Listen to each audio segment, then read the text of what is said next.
conversation, I might have a toast with you. I'm feeling good, I'm feeling great, I'm terrific. We ain't taking no losses, we winning. Undefeated, check the percentage.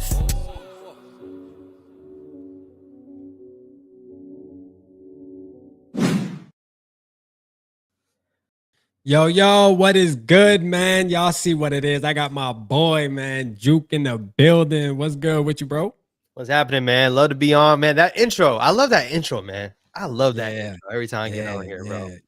I gotta change it up, man. You know what I mean? It has my old logo, which, you know, we gonna forever be Triple P over here, regardless, because that's where it started. So I don't mind it, but I kind of want to add the new logo on there, man. Shout out to my boy GG for creating the new logo for me too. But yeah, man. Shit, but you been good, man. How you feeling, man? How's your giantism going, man? You know what I mean? Over there in New York.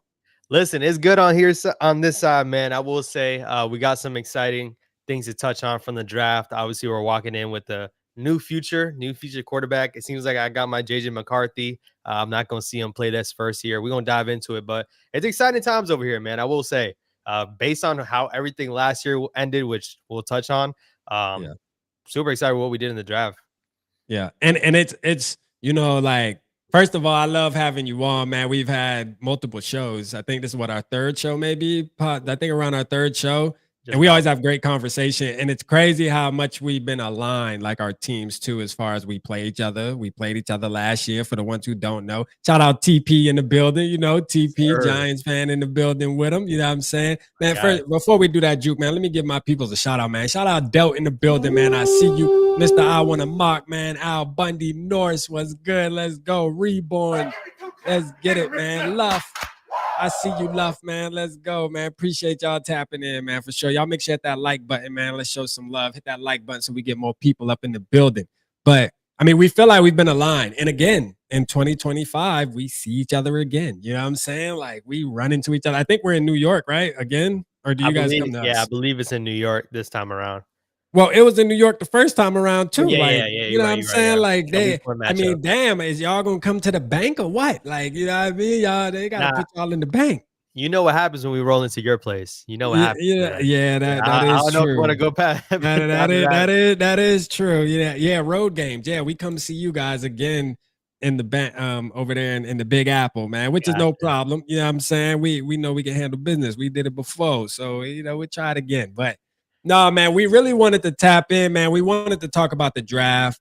You know, obviously surrounding your team, man. There was a ton of, I ain't gonna say controversy, but just kind of the, you know, what should you guys do the right thing. I you know, obviously I follow your community, especially you and TP and Dash, and I mean, really, them the only three I follow in your community heavy. And you know, I saw the talks, and we're gonna get right into it, man, because my boy Delt, man, you know, I'm gonna pull it up right here. He had the first comment of the night. He said, you know, I'm personally so proud of the Giants for not taking Sanders. I popped in on Big Dash pre-draft players focus and left my thoughts. He paused, read what I wrote, and said, this take is diabolical. You know what I'm saying? So, Juke, the floor is yours, man. I mean, how did you feel about Sanders? Did you want Sanders? I know, but let the people know, man. How are you feeling about that?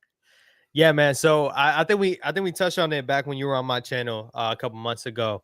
And overall, when Sanders was the talk, right? I mean, at one point in time, we had the number one pick, and it was to take Sanders. It wasn't taking Cam Ward. It's amazing how, you know, obviously the draft boards align and things change, and no football was played at all.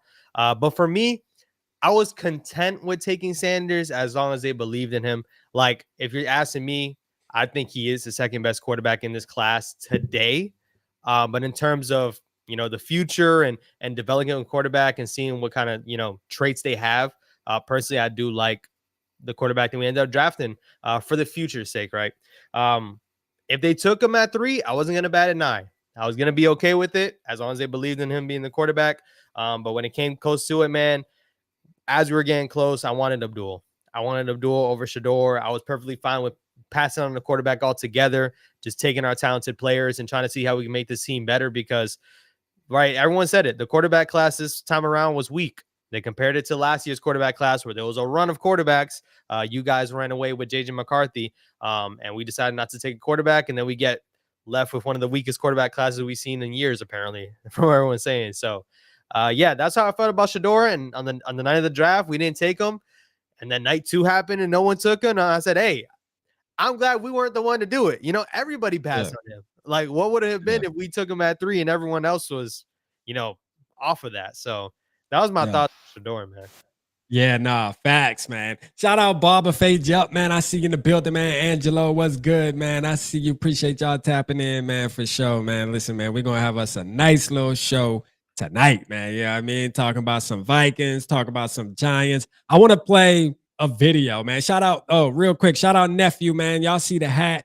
You know what I'm saying? Rocking my Nephew hat, man. Just came in the mail today, man. The pack landed today, man. So you had to rock it for the show. Shout out Neff, man, the merch, man. Y'all go tap in with Neff, man, for sure. The JJ analyst. Sorry. There you go. There, he just posted his link in the chat, man. So tap in with him, man. Cop you a shirt, copy a hat, stickers. They got all that, man. You know what I'm saying? Shout out my Skull Broski too, man. I see you. But man, I want to play real quick, Juke. I want to play this video, man. You sent me. You know, and I'm like, you know, tonight's the perfect night to play it too, because it's easy access. I have it in, right? Let's just say the Vikings didn't make their move last year. I would be pounding the table right now for Jackson Dart this whole off. That would have been my guy that I was piggyback riding, dog, this whole offseason up until April, bro. I'm telling you right now. Like, he reminds me a lot of JJ McCarthy. I'm gonna keep it honest with you, bro. He a dog, bro. Like, he really is, bro. His deep ball, like, he got some things he could work on. That's all quarterbacks. You know what I mean? Like, all quarterbacks got things they can work on, man. Shit. It is. Hey. So I play that to say, right? Like, I was on the Jackson Dart train, and when me and you did that show, and that was the show we did on your channel last, you know, I was telling you, like, listen, as a Vikings fan, if we wouldn't have went JJ McCarthy the year before, I was gonna be banging the table. It would have been Dart gang, bruh. All off season. You feel me? That's what my channel would have surrounded itself with. And man, you guys picked him and you traded back up for him. How did you feel? Yeah, so right, going back to when we had that stream, right? And you told me about Jackson Dart. I heard of Jackson Dart. A couple people tried to tell me about Jackson Dart, but I didn't look into him like crazy. I just knew he was a quarterback from Ole Miss. Listen, Eli Manning once played at Ole Miss. I saw the connection from a mile away, but I said, hey, like, this isn't the top 2 guy. It's not a top 2 guy from what I'm hearing. So it is what it is. You told me about him. Then I said, okay, let me start doing my homework a bit. I dropped the video on him. People got excited. People got excited for what Jackson Dart could be. Heading into it, right?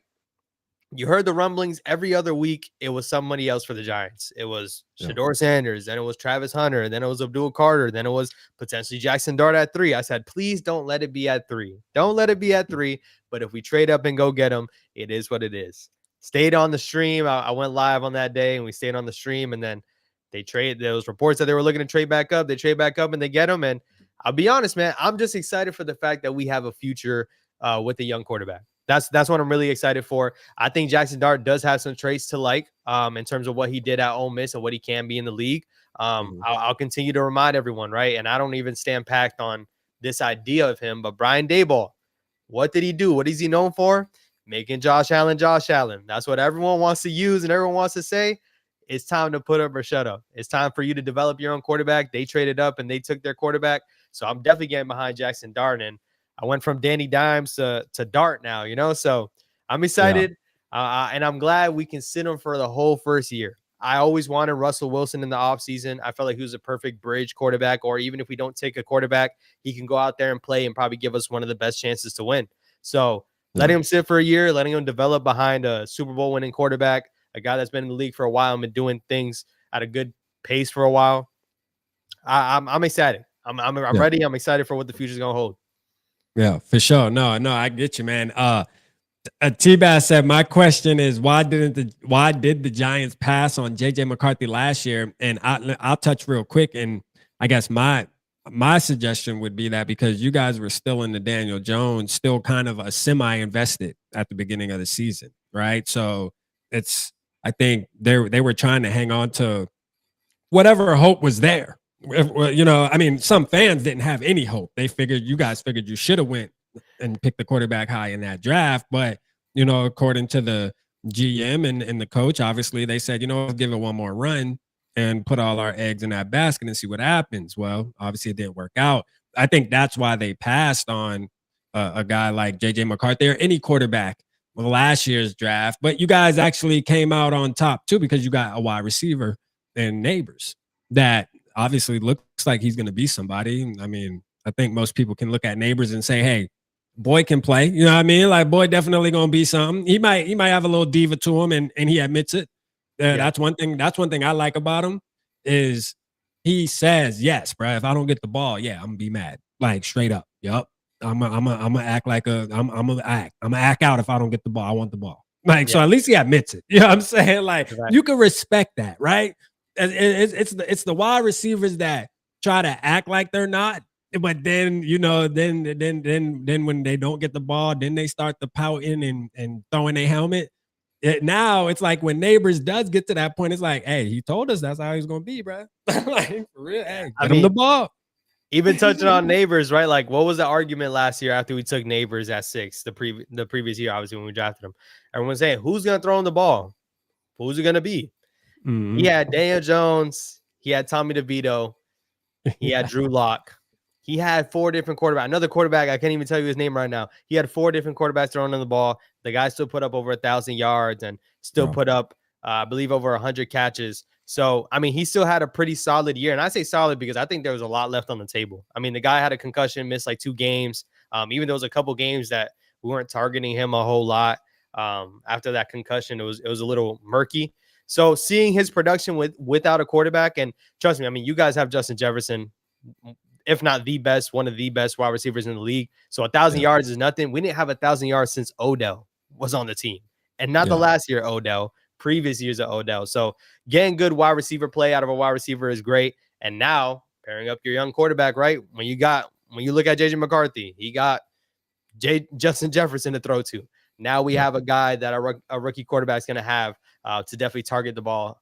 So no, fact. And we're gonna touch on this, Del. This is actually something that I had on my itinerary to bring up with him because I was watching my boys from Black Cat Panther podcast, and last night, shout out my boy Q, man. You know what I mean? And he was shout out Q in the chat too, man. I see you, man. Q Cox, what's that? They were talking about this as far as as an option for the Panthers, right? To bring in. So I was looking at it and I'm like, okay, this makes sense, right? We can just go ahead and let's go ahead and get on this topic real quick, and then we'll get into the draft picks. Burns, Thibodeau, and Carter, right? Now, you guys invested in Burns last year, right? Brought him to the team. Was that last year? Or was that year, bro? 3 years ago now, actually. He's heading into year 3. Damn, he's been there 3 years already? Yeah, 2022. Shit. Yep. Wow. Okay. All right. So I'm losing it. Okay. Well, anyways, he's there. I think you guys are going to keep him. Would you agree with that, or do you for this think, year? Yeah, for this year. Because my thing is this. Well, what the conversation I think that we were going to have is, we know Carter's not going. Obviously, just got drafted. I think it's between Burns and Thibodeau, and there may be an out for one of those guys. Now, I don't know which one out of those two, out of Burns and Thibodeau. I want to hear your take. Obviously, you're the Giants guy, so kind of because, hey, I'll take Thibodeau. Now, we're pretty good at edge, I feel like. But when you got a player like Thibodeau available, man, there's going to be teams beating the door down because he's young. You know, maybe he hasn't produced as much as you guys expected him to produce coming out of college and stuff like that. I mean, he was supposed to literally be the Carter. It's almost like the same deal as Carter in a way. Coming out of college, you get Thibodeau and you're like, yo, this dude's going to be a monster for the next 5-6 years. And it really hasn't panned out like that. He has his couple games here and there. But, I mean, out of those two, do you feel like you guys may shop one or the other, or do you think you're keeping all 3 this year? I think it's good you brought up edge because obviously this is definitely one of the best positions we have on the team, especially on the defensive side of the ball. I actually have a question for you as far as the edge position. But if there's a guy to go, right, which I'm going to tell you guys right now, all 3 are playing this whole year. If it's me, all 3 of them are saying they're all playing this year, and you're gonna wonder. But is there any rumblings? Is there any rumblings in the Giants sphere that? So the rumbling was draft night. The rumbling was if the Giants are going to trade back up into the first, it might cost them Kayvon Thibodeau to do it. And obviously, after selecting an Abdul Carter, you kind of reset the timeline with the edge position. You bring in the talented guy. Of course, you got a guy that's expendable. But we decided to keep him. They didn't trade him on the night of the draft. In my opinion, if you're not going to get a good value back at this point, there's no reason to trade him. Just speaking on Thibodeau himself, he would be the man out, and I would ship him out over Burns. We just traded away assets to go get Burns. We signed him a big contract, one of the biggest contracts at the edge rusher position this year. So when you look at what Burns did last year, I believe he was performing pretty well. The numbers weren't there because our defense was toast. When you're running the ball a lot because we couldn't stop the run. How are you going to get after the passer when you're running the ball? So Burns didn't produce like crazy, but I believe he produced enough. Thibodeau in year 2 put up 11.5 sacks. That's something I'm still not giving up on. And I think drafting Carter doesn't mean you give up at that position. I hate to bring up these guys every time I talk about them, but when you look at the Eagles, when they draft, man, they don't draft and say, we already got a guy there. That's not the case for them. They had players and they continue to stack talent at those positions. And when it comes time to pay them or let them walk, they let them walk. And what do? Get a comp pick back. I'm more than willing to go ahead and do that with Kayvon Thibodeau, especially considering, we got him. We took his 5th year of his contract. So we got him locked down for the next 2 years. If we want to trade him, let him play all this. For Naylor is crazy. Let him play this whole year. See what it is next year. If his value is good, you get a 2nd, 3rd round pick. Run it, because then we got Carter and Burns. But as far as what we're gonna see this upcoming year, and I hope you guys see it when we play y'all, I'm more than willing to try to find a way to get all these guys on the field. You got Dexter Lawrence and 1 A gap. You got a Carter. Carter played off-ball linebacker in college. He played edge rusher for 1 year, and that was this last year heading into the league, and became a top pick at doing so. So you can still move that guy around, and you still got Thibodeau and Burns on the edge. I'm willing to try to, make that work and see what this defense can bring. Yeah, man. Shout out Bob and Fade up, man. Shout out my boy Mike Sports Vibes too, man. Me and you just had a great show, the last live, man. So shout out my guy in the building, man. Appreciate everybody supporting tonight, man. Make sure you wipe your feet at the door, man. You already know what time it is. Wipe your feet at the door so we get more people up in the building, man. That's a fact. That's how you get them here, man. That's how you say, hootie hoo. Hit the like button, man. Shout out Blood Eagle Smeagol, man. What's good, man? Shout out to you, man. Let's go. Hey, look. I'm with my boy Delt right here, man. Hey, man, we'll give you Naylor, man. You know what I mean? We'll give you Naylor in a little 7th. You know what I'm saying? A little 7th rounder. that would be crazy. But that'll make me ask you, man, because I seen a little bit of discourse when it came to this topic. Andrew Van Ginkel just got paid. He just got paid pretty handsomely. I know it's a 1-year deal. I believe it was a 1-year deal or 1-year extension. Yeah, an extension. Where do you stand on that? Because I saw someone, I don't know if you reposted. I think it was a 2. I think it was 2, actually. I think it was 2. Somebody drop in the chat. They were, correct me. I think it was a 2-year extension. But the first thing that came up under was Dallas Turner. They were saying, hey, clearly you guys don't believe in Dallas Turner if you gave Ginkel a bag. Where do you stand on that? And where does everyone else in the chat right now stand on that when it comes to Ginkel getting that money? I think he was a fan favorite last year. But when you drafted a guy and then you also traded Daniil Hunter for that edge rusher Grenard, who had a crazy year. Where do you stand on that? Man, shout out my boy Crown and DOD, man. I see y'all, man. Look, man, great question. And get vocal in the chat, y'all. Get vocal. Let's talk about it. I'll say this. I think, first of all, you hit it on the head. Van Ginkel was a fan favorite. So, at the end of the day, I believe I've always been a big believer in these guys should earn their contract. And I say that because we do have a group, and I'm sure every fan base has this group, but there is a group that always feels like, hey, you can be a good player, but we're focused so much on how much money can we save that even though you're good, bro, we'll let you walk. I'm a little bit opposite. I'm like, bro, listen, if a player's good, bro, you need to pay him and keep him. That's how you have a good football team. And I think Van Ginkel, first of all, he earned it. Okay. He earned it on top of, him being a fan favorite because he looks like a Viking almost. You know what I'm saying? Like it just fits, right? Now, when it comes to the Dallas Turner situation, I think Dallas Turner, in my opinion, this is something that I've been thinking about even recently. I think Dallas Turner is starting to be looked at as a more versatile type of player where they're going to move him around.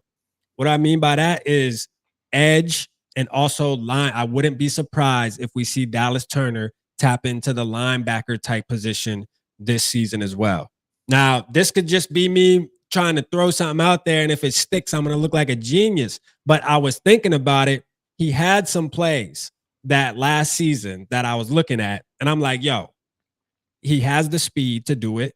He got an interception last season, which looked really good, which he played the ball really well. So I looked into that, and I'm like, yo, this dude actually got the instincts. Like he has everything. He's built.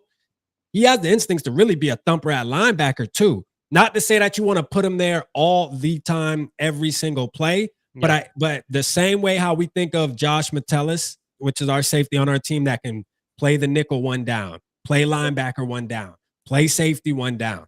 I think Dallas Turner is getting looked at as that type of player because he is that physically gifted, right? Like every player doesn't have the gifts like Dallas Turner does, but Dallas Turner is the type of guy where it's like, yeah, hey, you came in as this position, but honestly, bro, like when we watch you play, you can do that too. You know what I mean? So you can do this and that.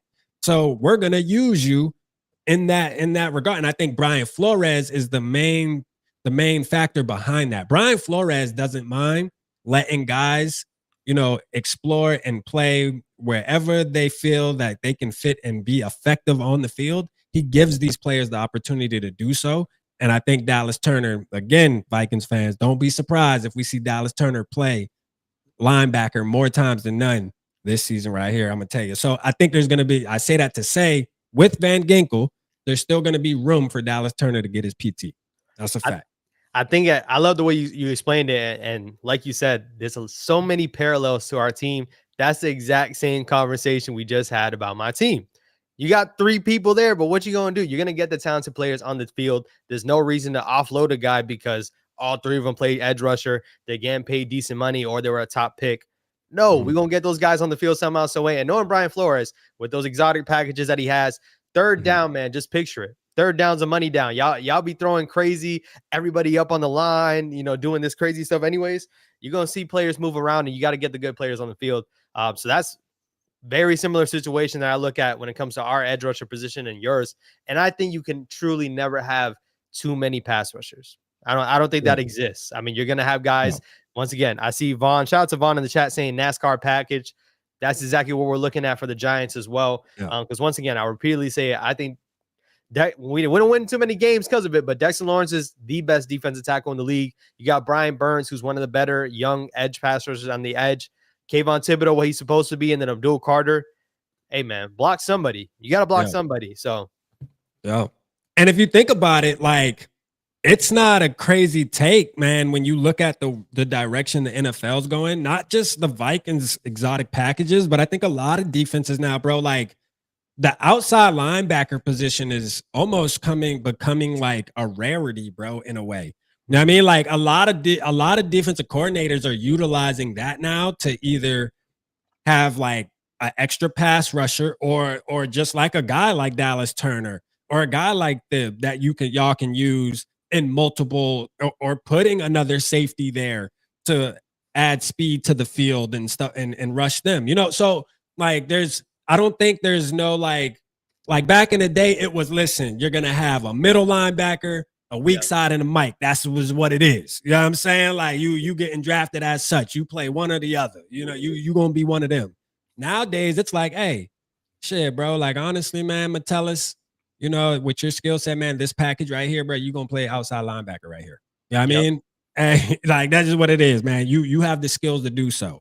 Like when that tight end comes running across the middle, we know you can run step to step with this dude, and you'll be able to really play him in the pass game because you're going to be that much faster than the guy. I mean, there's just a lot of benefits, right? So, I mean, again, man, that's why I don't have any kind of doubt that Dallas Turner is not going to be able to play a lot this year because of Van Ginkel or because of Grenard or whatever the case may be. I think he's going to get his shine. I think that, if anybody's going to be affected, it might be one of my boys that I really love, Ivan Pace.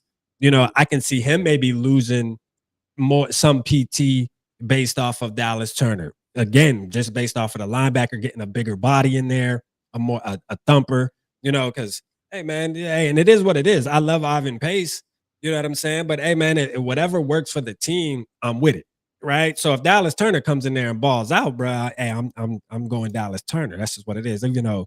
Pace gang till we die, man. Pace be balling though, facts. He Shout be out my balling. boy Pace, man. He be balling and he be talking, man, but he sticks behind it. He So I back gotta it give up, my man. credit. He back Gotta it give up, my man. credit Shout where out Pace, credit's due. man. You know what I Where mean? do you guys stand on the draft, man? I know we talked about my draft in the first round, which we didn't even speak past the first round. I'm more excited, or not more excited, but I'm excited about what we did with the rest of the draft. Where do you guys stand after the draft? Are you excited with the players that you drafted? I told you already before the show. I was eyeing your first round pick, potentially in another pick for us. So where do you guys stand on that? Yeah, so man, and that's good. We can get right into it, man. I like how you swung it. You feel me? So like the very beginning, man, we were. I'll speak for myself. I won't speak for everybody because everybody felt a little different about the situation. But I was a little shocked at the pick, right? Only because like I didn't know about the guy. I love the position though. We all know, man. Basic football. The fastest way to the quarterback is the A gap. The second fastest way to the quarterback is the B. You know what I'm saying? Like that's just what it is. So like when we addressed somebody that's going to hold up those gaps, or at least one of them, it made me excited because it's like I watch him in college. Now that I go back the night after and watch and I see the talks and I see the reports, I'm like, that was intentional and it's going to protect our asset. The guy that we all like. You know what I'm saying? The guy that we all love, JJ McCarthy. That's what it was for. It's obvious. Not only for him. I mean, it was obviously for the running backs too, because our run blocking also needed some help on that left side for sure. And I think this kid, man, Donovan Jackson, he brings that, man. I'm not gonna say I doubted him because I didn't know about him. Like I didn't know about him to talk bad or doubt him. So like when we made the pick, I kind of was coming in fresh, like. Okay, Donovan Jackson. Okay. All right. Oh, yeah. He was touted as a first round pick this whole time. I'm like, oh, yeah. Because shit, I was doing mocks and I ain't see that motherfucking name on the board at all. You know what I'm saying? But hey, it is what it is. I'm happy and I'm excited with it. I know you said you were excited with Abdul Carter. Obviously, Abdul is one of the best players in college football last year. Easy, hands down. You know what I mean? At his position. You know how I feel about Jackson Dart. So first round, we get Donovan Jackson. Y'all double up and y'all kind of did exactly what we did last year. Yep. If you think about it, right? Like quarterback, trade back up, except y'all did it vice versa. But quarterback, trade back up, defender, edge rusher. You guys did the same exact thing, man. And yeah, man, I mean, I'm excited about it, man. I think we did the right thing. We didn't have a lot of capital going into this draft. We only went into this draft with 4 picks, which is probably the lowest that I think we've had for a long, I mean, I can't remember, man. I've been a Vikings fan for a long ass time, and I don't remember the last time we went in with that less of picks, bro. Like 4 picks is like crazy. You know what I'm saying? Like, where'd they go? So some of them went to getting Dallas Turner. All right. So we traded some to acquire the Dallas Turner. I really believe that that's where, because we would have had 2 extra picks if we didn't do that. Yeah. So we technically would have had 6, but the Dallas Turner cost us. And if I'm not mistaken, I think last year's draft is where they went because I think we also used one to trade up one spot to get JJ McCarthy as well. Gotcha. So we kind of used them all in last year's first round. But I think we did so knowing that we were going to have the capital to go crazy in free agency. Mm-hmm. And we'll talk about that too, because I'm kind of curious on what you guys did in free agency to build your team a little better than it was last year. But all in all, man, Donovan Jackson, good, man. Now, I want to ask you, right? Second round, because you guys had 7 picks total. You guys walked away with 7 players. So we walked away with 6 players, I believe. Now that I'm doing the math, I'm counting it up. I think we walked away with 6 players, but entering the draft, I think we had 9 picks. We traded away, obviously, some picks to go get Jackson Dart.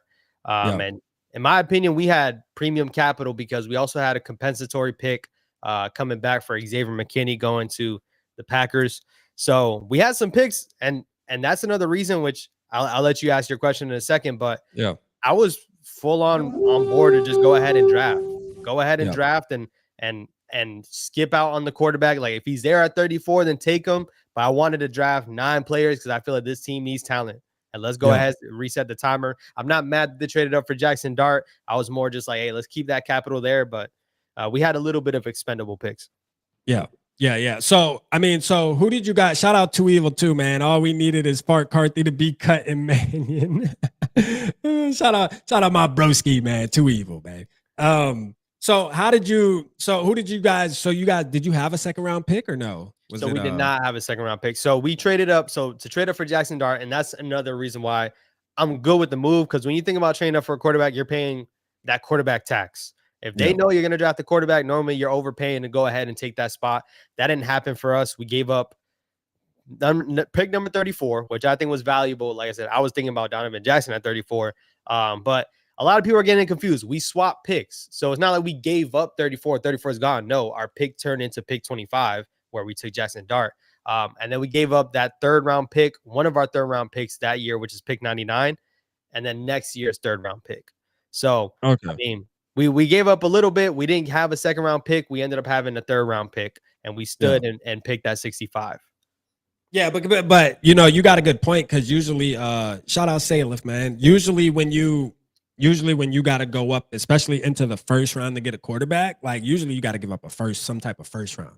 Right. I mean, some type of first. Right after we did that trade, who traded up? The Falcons traded up with the Rams. What they give up? They give up a first rounder, and they weren't even taking a quarterback. So when you think about it, trading back into the first round, for some people, it costs you a lot. For us, we didn't really pay an arm and a leg. So I'm really not mad at it. The Falcons. So let me ask you too. Do you think like looking at it now, you know, hindsight 2020, do you think Jackson Dart would have possibly been there at 34?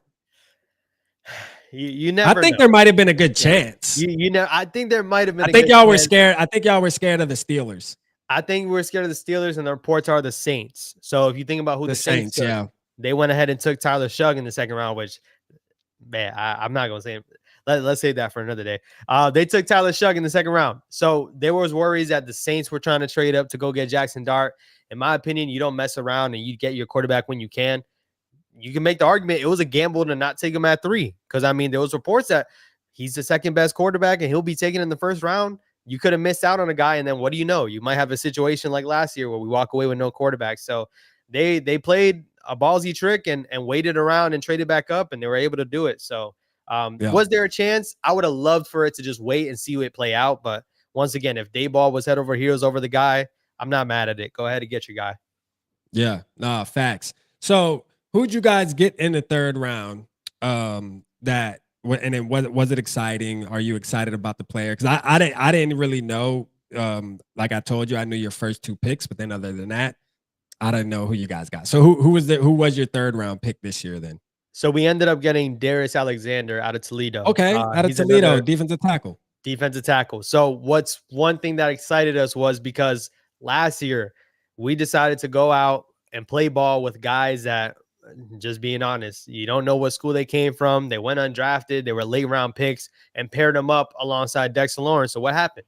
You double team Dexter Lawrence, or if Dexter Lawrence needs a breather, which he's a big guy, he's going to have to get off the field. You had guys playing at that position, and they tore us up. People were running all over the place, all on us. So it's very ironic, because I feel like all offseason we were doing mock drafts and getting defensive lineman, defensive tackle. We were talking about doubling up. I wanted to double up at that position and just go say, hey, take one at 34 and take one at 36.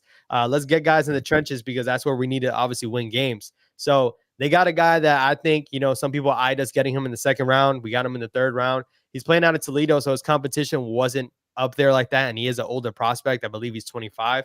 But I mean, once again, this is a guy that they were comparing him to Leonard Williams-esque, which once upon a time he was on the team with Dexter Lawrence. We need a guy that can run alongside Dexter Lawrence. So we were happy for that pick, and I was happy, especially considering, once again, that's a guy that we mocked to our team multiple times. It was Darius Alexander. So we were happy about that. Yeah. Real quick, man. Sarah, you funny, man. Shout out to Evil though. He said, "Did you guys see ECG's video about drama with another creator?" I did it. I'm sure, but I will say this though, like I'm sure it's a like some black and white video, man. He trips me out with them shits, man. It's hilarious, right? But he do always stay in drama, man. I don't fuck with him. Yeah, you know what I'm saying, like only because like I actually stand on respect. And once you cross that line with me, there ain't no coming back. You feel me? As a man, you feel me? Football aside, like I don't like somebody who throw rocks and then cop plea deals afterwards. You feel me? I just don't stand on that. So that's that. We ain't gonna get into that, but that's just where I stand with that whole situation. It's hilarious though. I'm sure I didn't see anything because I don't peep them, but I'm sure it's some sad, feel bad for me type shit. I'm sure it is. You know what I'm saying? We'll find out. I guess we'll find out after for sure. We might do a watch party or something. Yeah, we might do a watch party on that motherfucker. You know what I mean? I get people that hit me up and like, yeah, he busting shots. I'm like, I don't care, man, because at the end of the day, man, it is a pattern, man. He done lost a lot of people, man. You know what I mean? Nobody fuck with him like that. Gotcha. But anyways, man, all right, so Darius Alexander, that was somebody who the Vikings actually, Vikings fans were happy about. They were looking at Darius Alexander too. You know what I'm saying? Like a lot of people, I wasn't big on him. Like I watched him, but I was like, man, I don't know if I really, I don't know if I'm really a super huge fan of him, but somebody like would have been a depth piece. I thought he was like somebody who was like, all right, we bring him in. It's one of those guys where he could potentially, I think for you guys though, it makes the most sense to learn behind because you guys actually have a stud there that can teach him the ropes. Yeah. And I don't know if we got that person yet and on our defensive line that can really show him like Harrison Phillips. Don't get me wrong, man. I love Harrison Phillips, man. Great guy. You know what I'm saying? I'm sure he would be a great mentor, but I don't think he has the skills to really, push a guy to that next level to if you ask me. So I was a little concerned about that. We really wanted Kenneth Grant as defensive tackle, and we thought that's where our team was going to go. Most of us. Yeah, like most of us thought that's where our team was going to go. But again, hey, that's straight. So we went Juke, man, which another shocking pick for the Vikings for me was Ty Felton. Now, have you heard of Ty Felton? Wide receiver, right? Yeah. Wide receiver out of. Did you do any homework? Did you do any homework on him coming into the draft process? I could be wrong. So, because I kind of involved myself in a lot of picks, especially with it being wide receiver, right? We just drafted Malik Neighbors. I wasn't too high on picking another wide receiver, but if I'm not mistaken, is he one of the bigger body receivers that are like more possession, or is he a speedy guy? No, he's like a speedy guy. Yeah, because he's slender. Yeah, he's tall and slender. I don't know. I'll take that back. I don't know if he's tall. I think he's only like 6'1", but he's slender and fast. He's definitely a speedy guy. I might be confusing with another prospect then. But. And I like him. You know what I mean? I like him. I just think like the first pick, and I know my community is probably like, Rap again, quit. We're tired. We know, bro. We know, Rap. We know. You know what I'm saying? But hey, I got my boy on. I got to tell him what's going on. You feel me? Like I was surprised at the pick only because we got a wide receiver on our team in Justin Jefferson. We also have Jordan Addison. Yeah, and my thing is this. I know a lot of people will say, Justin Jefferson, we got to get him help and all that. Listen, this is how I look at it. When you paying a guy like Justin Jefferson, upwards of 30. How much we paying Justin Jefferson, y'all? 40, close to 40 million, bruh. You don't get help at that point. You know what I'm saying? Like there is no such thing as help. You know what I mean? If you got a wide receiver making 40 million, he don't need help. You hear me? Like straight up, he is him, man. He's Himothy. And I think it's easy to just bring pieces around him that could just turn into better than what they are, kind of like Jordan Addison, right? Because he's gonna get all that attention. If you don't pay a wide receiver $40 million and then say, all right, we paid him 40 million, 35 million, and now we got to get him some help. Nah, bruh. You know what I'm saying? Like, fuck that. I'm not with it. You feel me? But again, I do like the Felton pick, though. You know what I mean? I like the Felton pick now that I went and did my homework. I think this draft was, and my boy Del hates this draft. He thinks this draft was an F. We bombed it according to him, right?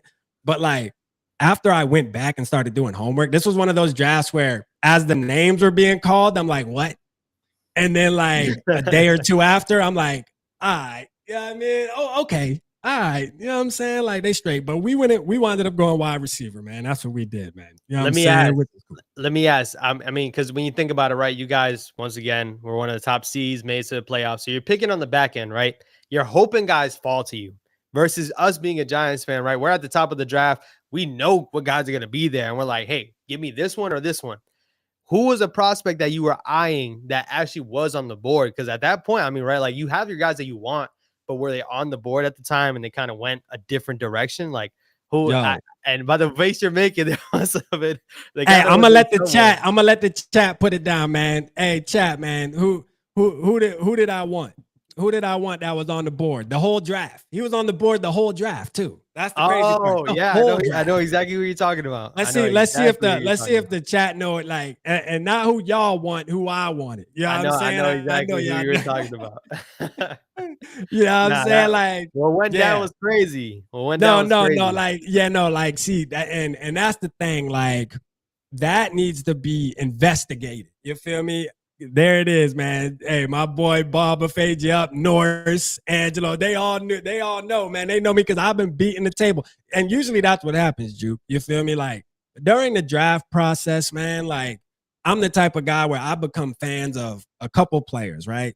Like, I do my homework on multiple players, but there's so many to where I just like to, hey, I like 3 guys at the most. Maybe I'll go 5 if it's a good year, right? But usually 3 guys, and I'm like, I don't give a fuck. These are the guys I want. You feel me? And the chances of us getting them are probably slim, but it don't matter. These are the guys I'm beating the table down for the whole offseason. It just is what it is. This year, it was Kobe Bryant, Ollie Gordon, which I wanted Ollie Gordon. I think Miami Dolphins got a steal with Ollie Gordon. Yeah. I think Ollie Gordon's gonna be a savage in Miami, bro, to be real with you. And those were really like the 2 guys, and Kenneth Grant, obviously, in the first round. Those were the 3 guys that I was really like, okay, these are the guys I want. So, you know, seeing Kobe Bryant there, bro, irritated me.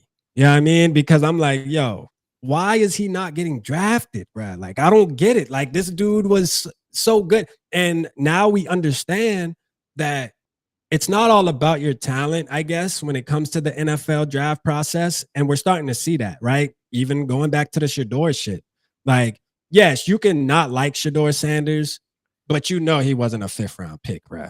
Yeah. Like, come on, dog. Like, you feel me? Like, it's one thing to just keep it a buck. You know what I mean? Like, 2nd round, okay. Like, if you think he was like an early 2nd round pick, I can see that because of the teams that needed a quarterback on top of the other positions and the value of players that were there. You can see why you guys would get a Abdul Carter other than a Shedeur, being that you guys brought in Russell Wilson. Like, that makes sense, right? It's not like, what, you guys passed on Shedeur? Like, but for the Steelers to pass on Shedeur, it made you scratch your head, right? To this day, they still don't have a starting caliber quarterback on that team. Right. You know what I mean? They got Mason Rudolph. That made you scratch your head. Like, shit like that made you scratch your head. What makes you scratch your head even more is that the Browns went Dylan Gabriel first before in the what? 4th? What they get him in the 4th round, I think. Third round. They got Dylan Gabriel in the 3rd round and then went in the 5th and added Shedeur. Like, it just doesn't make sense, bro. Like, you know, and I felt that way about Kobe though, dude. I'm like, yo, like, bro, how's nobody or his mate, man, Mello Dotson? You know what I'm saying? Like, bro, like, those 2 dudes were good, man. But it is what it is. But yeah, to answer your question, man, obviously I had to go on the rant. That's who it was, man. Kobe. Yeah. Kobe. Listen, I mean, even for us, I mean, you were talking about it enough. I had to start looking into him. Kobe, I was transparent. I had Kobe Bryant on my NCAA team. So I said, hey, yeah, like, let's add it. We needed cornerback depth for sure. And he was a late round like projection, right? Like 5th round that I've been seeing. I see someone saying the 4th round. He went to the Senior Bowl and was putting on at the Senior Bowl. From when he went to the East-West Shrine. East-West Shrine. Sorry. I know it's around the same time. He went there and he was putting on. He was doing his thing over there. And I've seen highlights of him out there. He was one of the best. He was the best corner out there. How does someone like that go undrafted after putting up a performance post-college season? Like, this is after the season, not too much football is played, but guess what? He went there, put his name out there, and still went undrafted. It's crazy. I know he ended up signing with the Falcons. That was a guy I was looking at. Hey, let's go get him as an undrafted free agent. I'm sure you were clamoring for it too. And bro, we had a Kobe watch right after the draft ended, bro. We went live for like an hour, and then, you know, he wound up getting picked up the next day, I believe, or late that night. But crazy. Yeah, we had a Kobe watch, man. You know what I mean? So yeah, I was pounding the table for him, man. I wanted him. Speaking on Shedeur, right? Because I think the Giants at the end of the day are one of the biggest media names in general, right? It's New York, the mecca of, you know, everything. Yeah. So thinking about Shedeur being passed on the Giants and Everyone goes up there and says, I can't believe they took Jackson Dart instead of taking yada, yada, yada. We know the whole nine. When you look at what happened with Shador, and I don't know if you saw the reports about what happened with him and Brian Daboll. Brian Daboll apparently sat him down or visited him one time and said, hey, here's an install. I want you to learn it. I want you to read it. Next time we sit down, we're going to go over it. It's cool, whatever. He gets it. Next time they sit him down, they go over for the meeting. Apparently, the Giants planted wrong things in that install. Like there was mistakes, there was issues, and they wanted him to find it. Didn't happen. He called him out on it. Shador didn't like that. Wasn't reciprocated well. And once again, like speaking on Shador, right? Shador was a talented prospect. He, in my opinion, he's one of the top 2, if not top 3 quarterbacks. His play was pretty well in college, but we know how he carried himself off the field, and we know what his dad was. I know a lot of people are saying Dion can go out there and say he gets scrutinized, but Eli Manning can't go out. Eli Manning's dad went ahead and said, hey, I don't want him to play there. He needs to go somewhere else, and that's fine. Eli was like that. Eli was the #1 pick. His brother was a top pick in the league already. Shador Sanders, his dad was a corner. He wasn't a quarterback. Shador Sanders was never the best player in the draft. Eli Manning was the #1 pick in his own draft. So looking at it for what it was and where Shador slid, is he a 5th-round quarterback? No. But I can guarantee if he didn't do well with the Giants, and I think that we know what it is when it comes to these top, people making money, the owners of the teams, right? The owners run the league. Right. They might have tapped their shoulder to another guy and said, hey, Shador, he's not it. And they go tell someone else, Shador is not it. Slide into the 5th round. That had to have been everyone's aligning. We're going to show this guy he needs to humble himself and really, really humble himself, honestly. I think that's truly what it was.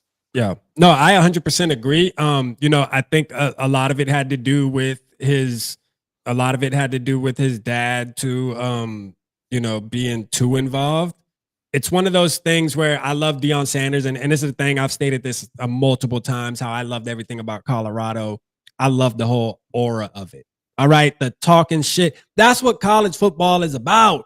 Like, pop your shit, man. Talk your shit. Like, imagine playing anybody in the building that played high school football.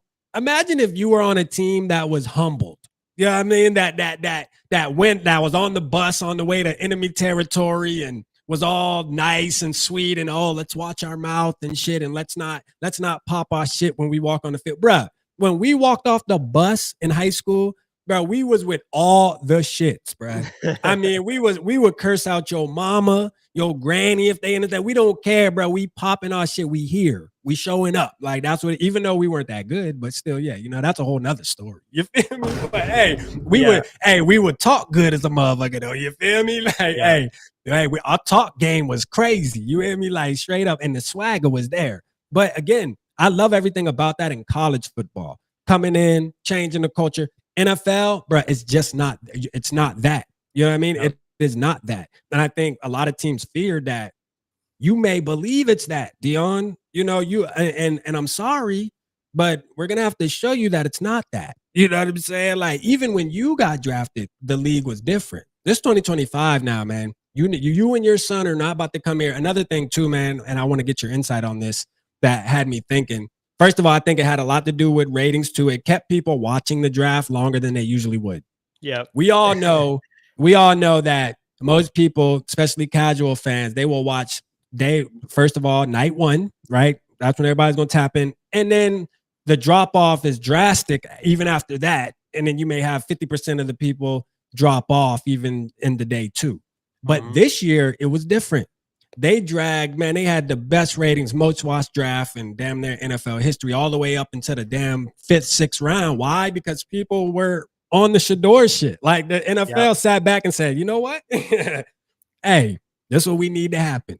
Keep that motherfucker on the clock till day 3. You know what I'm saying? Like, straight up, the last day, man. We're gonna have people tapped in this whole draft, which is not normal. You know what I mean? So I think that had a lot to play into it too, man. But I was hearing this too, and I want your take on it.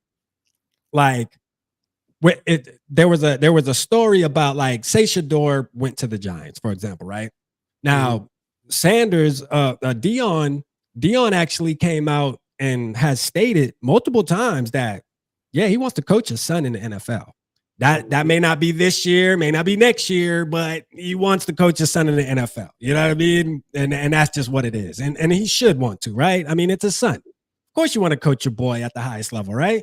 I think coaches and stuff were probably against a fear of that too. Like, hey, if we draft his son, my job is now at risk because now all it's going to take is for Dion to make a call, uses, connects. If we have a bad season, hey, I'm telling you, you need to let me come up there and be the coach, man. I know how to get the best out of my son and shit. And even though, you know, all of those conversations might not go to the next level where a team will bring in Dion as the head coach, there is a possibility that some of them will, right? Because he does pull some type of respect. So I feel like even the head coaches in this year's draft were like, I don't know, man, that's a risky take only because not only is it going to bring a lot of attention to our organization, my job as a head coach may even be on the line if we bring in Shador and he's the starting quarterback, because any GM or any owner is going to say, yeah, maybe, you know what? Maybe we should bring Dion in to be the head coach and coach his son. You know what I mean? With all the success that he's had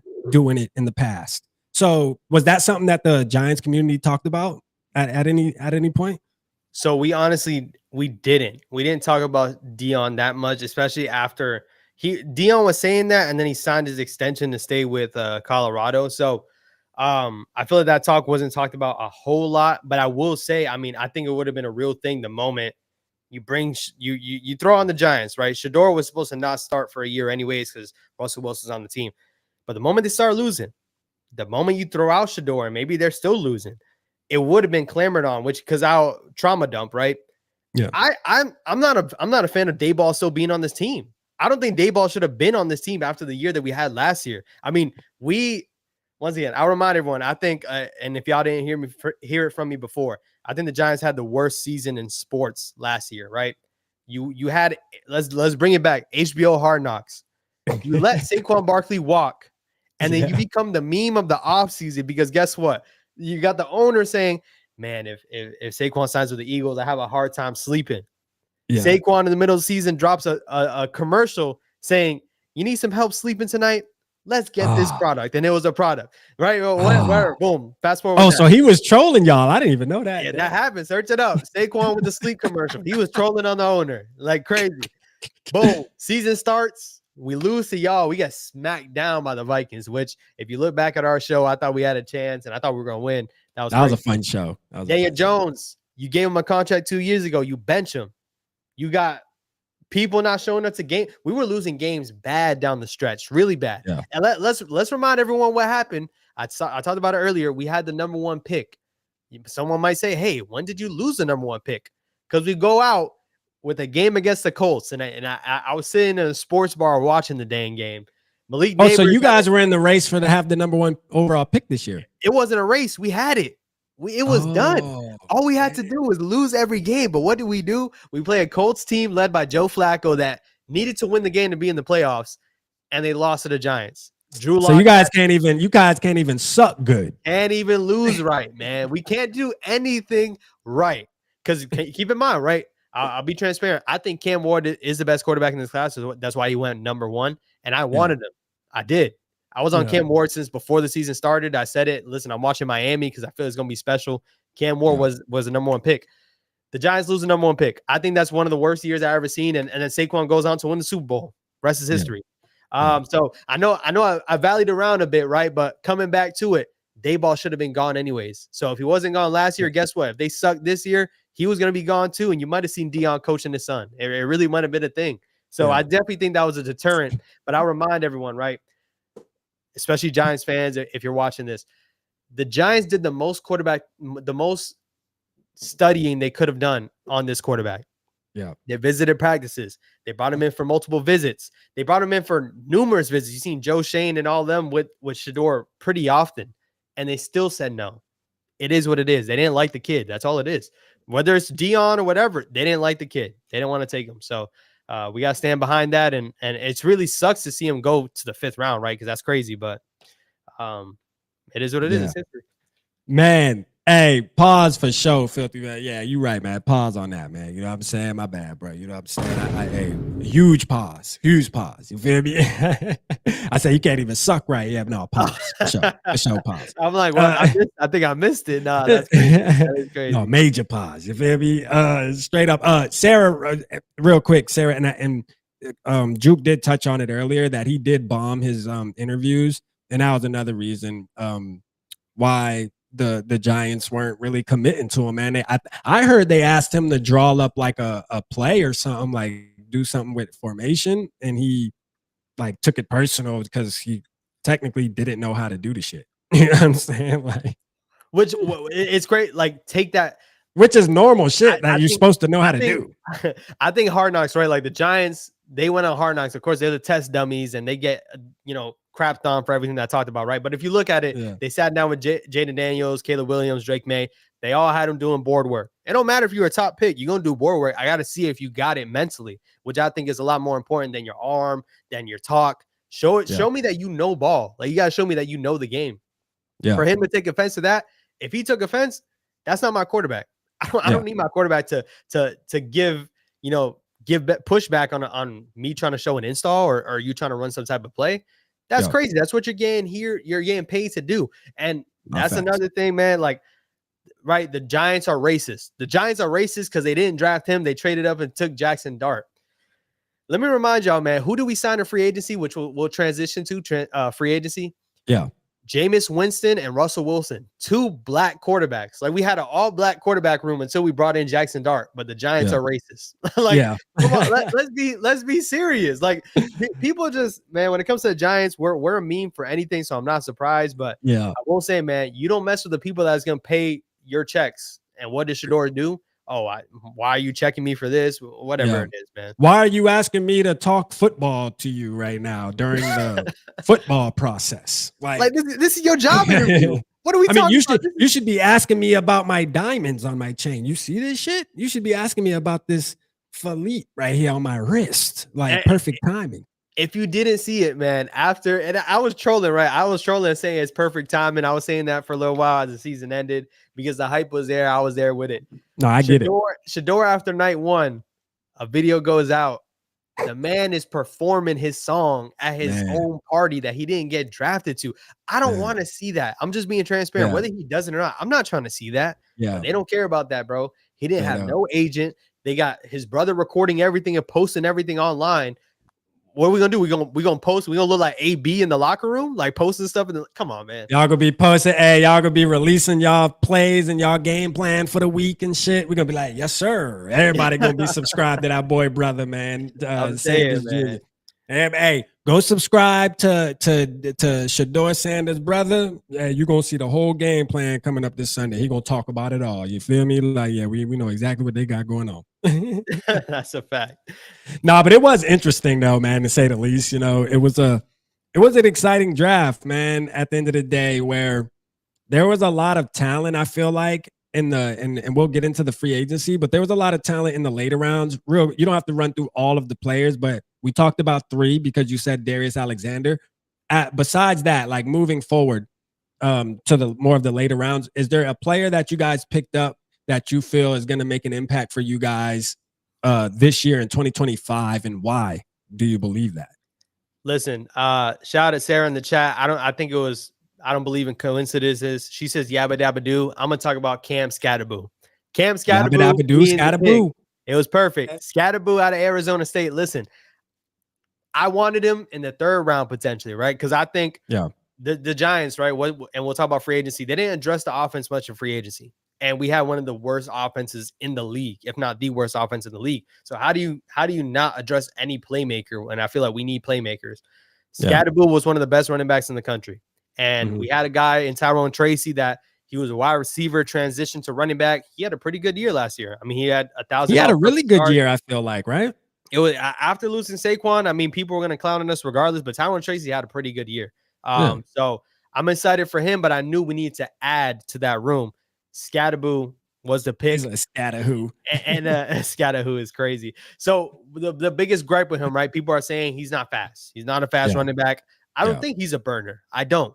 But if you go back to our glory days, what did we have? We had Brandon Jacobs and he was huge though. Brandon Jacobs was like Bradshaw. 6'5". Was, but you had a thumper. You're talking about Dallas Turner. You had it in a running back. He was able to lower his shoulder and get you those power runs. Yeah. Scatterboo is going to be that type of thunder while we have the Lightning and Tyrone Tracy. That's what I wanted. I was glad to see that happen in round 4 on day 3. Keep in mind, he had the second most rushing yards in the country. Say what you want about him not being fast. He was their offense, and they still couldn't stop this man. If anyone wants to see Scatterboo put up any tape, go watch his game against Texas. And Penn State. And Penn State. But go ahead. Which is one of the better defenses, and I think that's the game that really, to me, I think was impressive, was the Penn State game. For me, I think the playoffs, obviously, everyone's eyes were tuned in on the playoffs. His performance against Texas was crazy. Texas wins the game, but he put the team on his back, had a crazy long reception. He can catch the ball. Was it Penn State? Did they play Penn State? Or maybe I am thinking of Texas. I didn't get to watch. I don't know about Penn State. I know I turned on that Texas game and it was by accident. I'm leaving work. I'm throwing on the playoff game. I'm like, yo, who is this guy running the ball? Let me see. I thought I might be thinking of Genty against Penn State. Potentially. Because Genty, one of those top running backs had to really put the team on their back, even though they lost. It showed that at least you're going up against a top defense, and you can see kind of what they do. And I think it might have been Genty, and you're right. I think it was Texas that Scatterboo put on the good. And overall, right, Scatterboo went viral because he said he feels like he's the best running back in the country and he should be the Heisman. It didn't happen. But to get him in the 4th round, once again, the fans are going to love him. Everyone's going to get behind him. The guy has a football name. And apparently growing up, the guy would put helmet and shoulder pads on and run into telephone poles. So, I mean, the guy lives and breathes football. He has a tough attitude. We need that back in our team because I feel we've been getting mopped around too much, man. We had a lot of weak type of output. So hopefully Scatterboo is a guy that brings energy to this team. Yeah, no, it was Texas. Yeah, you're right. And Genty played Penn State. Genty, yep. And they were talking about how Genty pretty much, had to hold it down by his damn self. You know what I mean? There's a lot of running back talent in this draft. You know what I'm saying? Like a ton of running back talent in this draft. I think that's again with Vikings fans. Like we were pushing running back the whole offseason, and we wanted one of the running backs, man. Whether that was Amarion, whether that was Ollie Gordon. I mean, Scatterboo really wasn't a big name in the Vikings community. There were some, but it wasn't really the biggest name that we were pushing for. But at the end of the day, man, there was a ton of Dylan Sampson, another one. RJ Harvey was another one. But RJ Harvey, I think, was a 3rd running back off the board. Yeah, RJ Harvey, nice. And he right there in your neck of the woods. You feel me? He right there in your neck of the woods. I watched him play. Against Colorado. So that was something that I was. And I used to live right around there too. So, not that I watched RJ Harvey, but that area, man. You know what I'm saying? I love that area, man. Central Florida, man. Shout out Central Florida, man. You know what I'm saying? Facts. Not to drop my boy low and nothing, you know what I mean? But yeah, that way, yeah. Bayshul, Bayshul Tutton was out there, which was another one. But that brings me to our guy that we picked up as a UDFA. And since you're on running backs, let me tell you a little bit about a guy we picked up named Trey Stewart. And kind of in your area still Jacksonville, but Jacksonville State, UDFA. 1,600 plus yards, 25 touchdowns. I mean, just a savage, man. Wears number 28, which could be a coincidence, but at the end of the day, you can look at when you watch him. And I went and watched him, and you can see that he's inspired by our boy, the legend, Adrian Peterson, a Vikings legend, man. You know what I'm saying? And, it's one of those things where it's like, yeah, okay, maybe we weren't aggressive in the draft getting a running back. And I think a lot of it has to do based off of what we talked about earlier, the capital that we went into the draft with, only having 4 picks. They probably thought, because we did bring in Jordan Mason from the 49ers, which was a great pickup for us in the offseason too. But it's like, Ty Chandler is a guy that we like him, right? Like and he's one of those guys where like Vikings fans, we're like trying to hold on to the faith. And I think it's coming to the point where it's like, okay, we've been holding on a little too long. Now it's time to tell the truth. You know what I'm saying? And that now it's almost getting time to have the right conversation, the tough conversations of he might not be him, bro. Like as much as we like him, he just might not be him. Trey Stewart is a guy that looks like he is a dog. Now we're gonna see. You know, shout out my boy Skywalker McCarthy. He said hot take, not that high on Stewart, just a lot of force feeding and not much efficiency. And we'll see, man. And you know, shout out my boy Cringe here for what he does, man. You know, for the community. He made me a spreadsheet on Excel that we're gonna show tomorrow night on the show, and fill the roster. Also tomorrow night, just to let you guys know about the Friday Night Live, we're gonna try to predict. I wanted to try to predict. The schedule comes out on the 14th, but we're gonna try to predict the schedule tomorrow. What I mean by that is not the win losses, but predict which week is where. I think that'd be a kind of a fun live to do just to get us through. You know what I'm saying? So tomorrow night, make sure y'all tapped in, chat, because we gonna definitely do that. We gonna write it down. We gonna see who get it right. It's almost like predicting. It's almost like a schedule mock draft. You know what I'm saying? Yeah, like, that's dope. real. That's dope.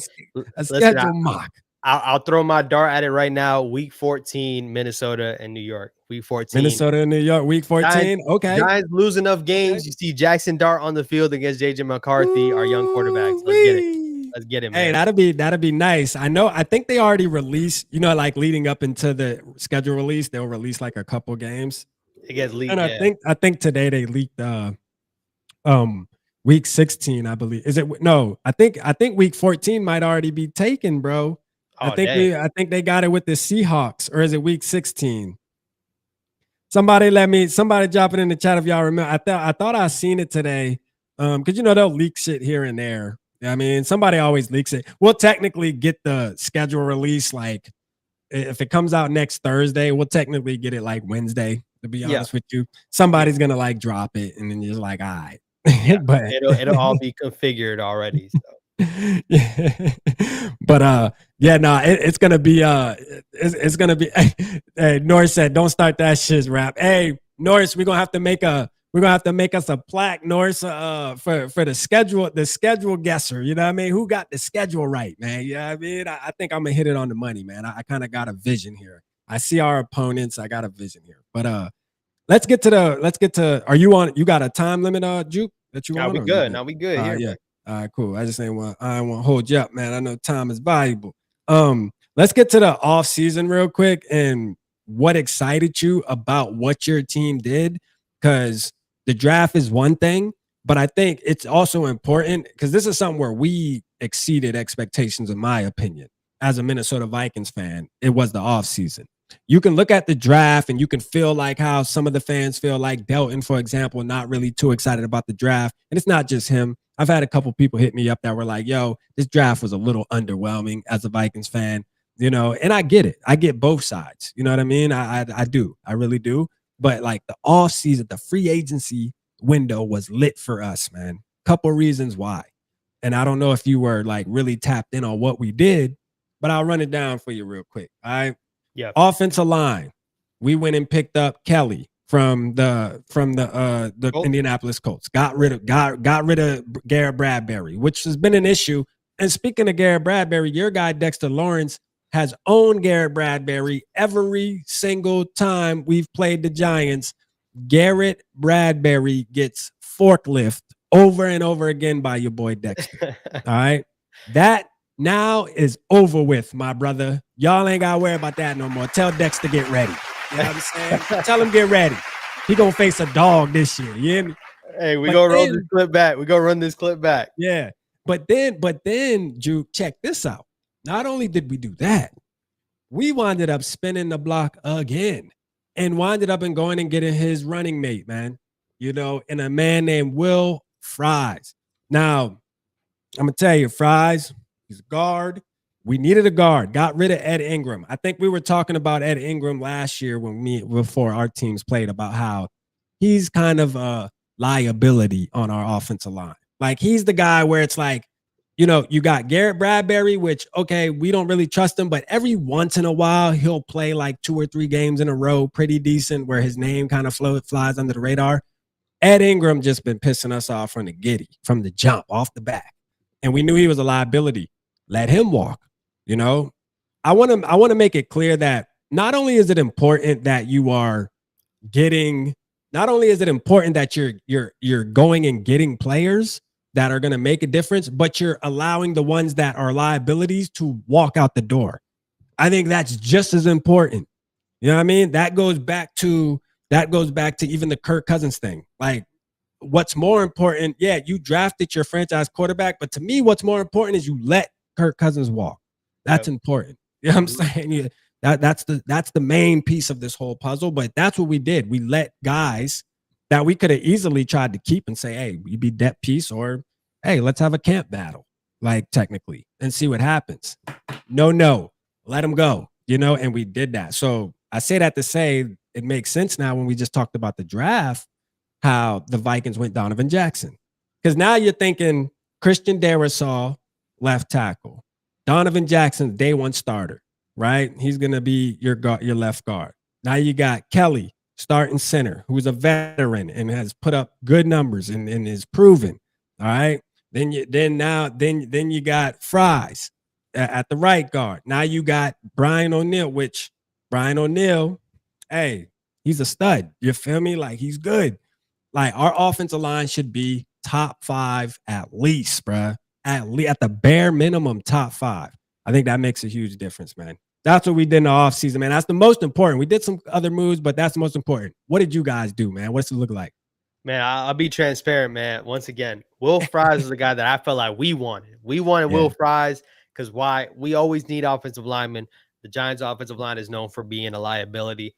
We did have some depth players at those positions, but overall, we didn't spend like crazy on the offensive line. I think the flip side to it that surprised a lot of people is that we added a lot of money into the defense this year.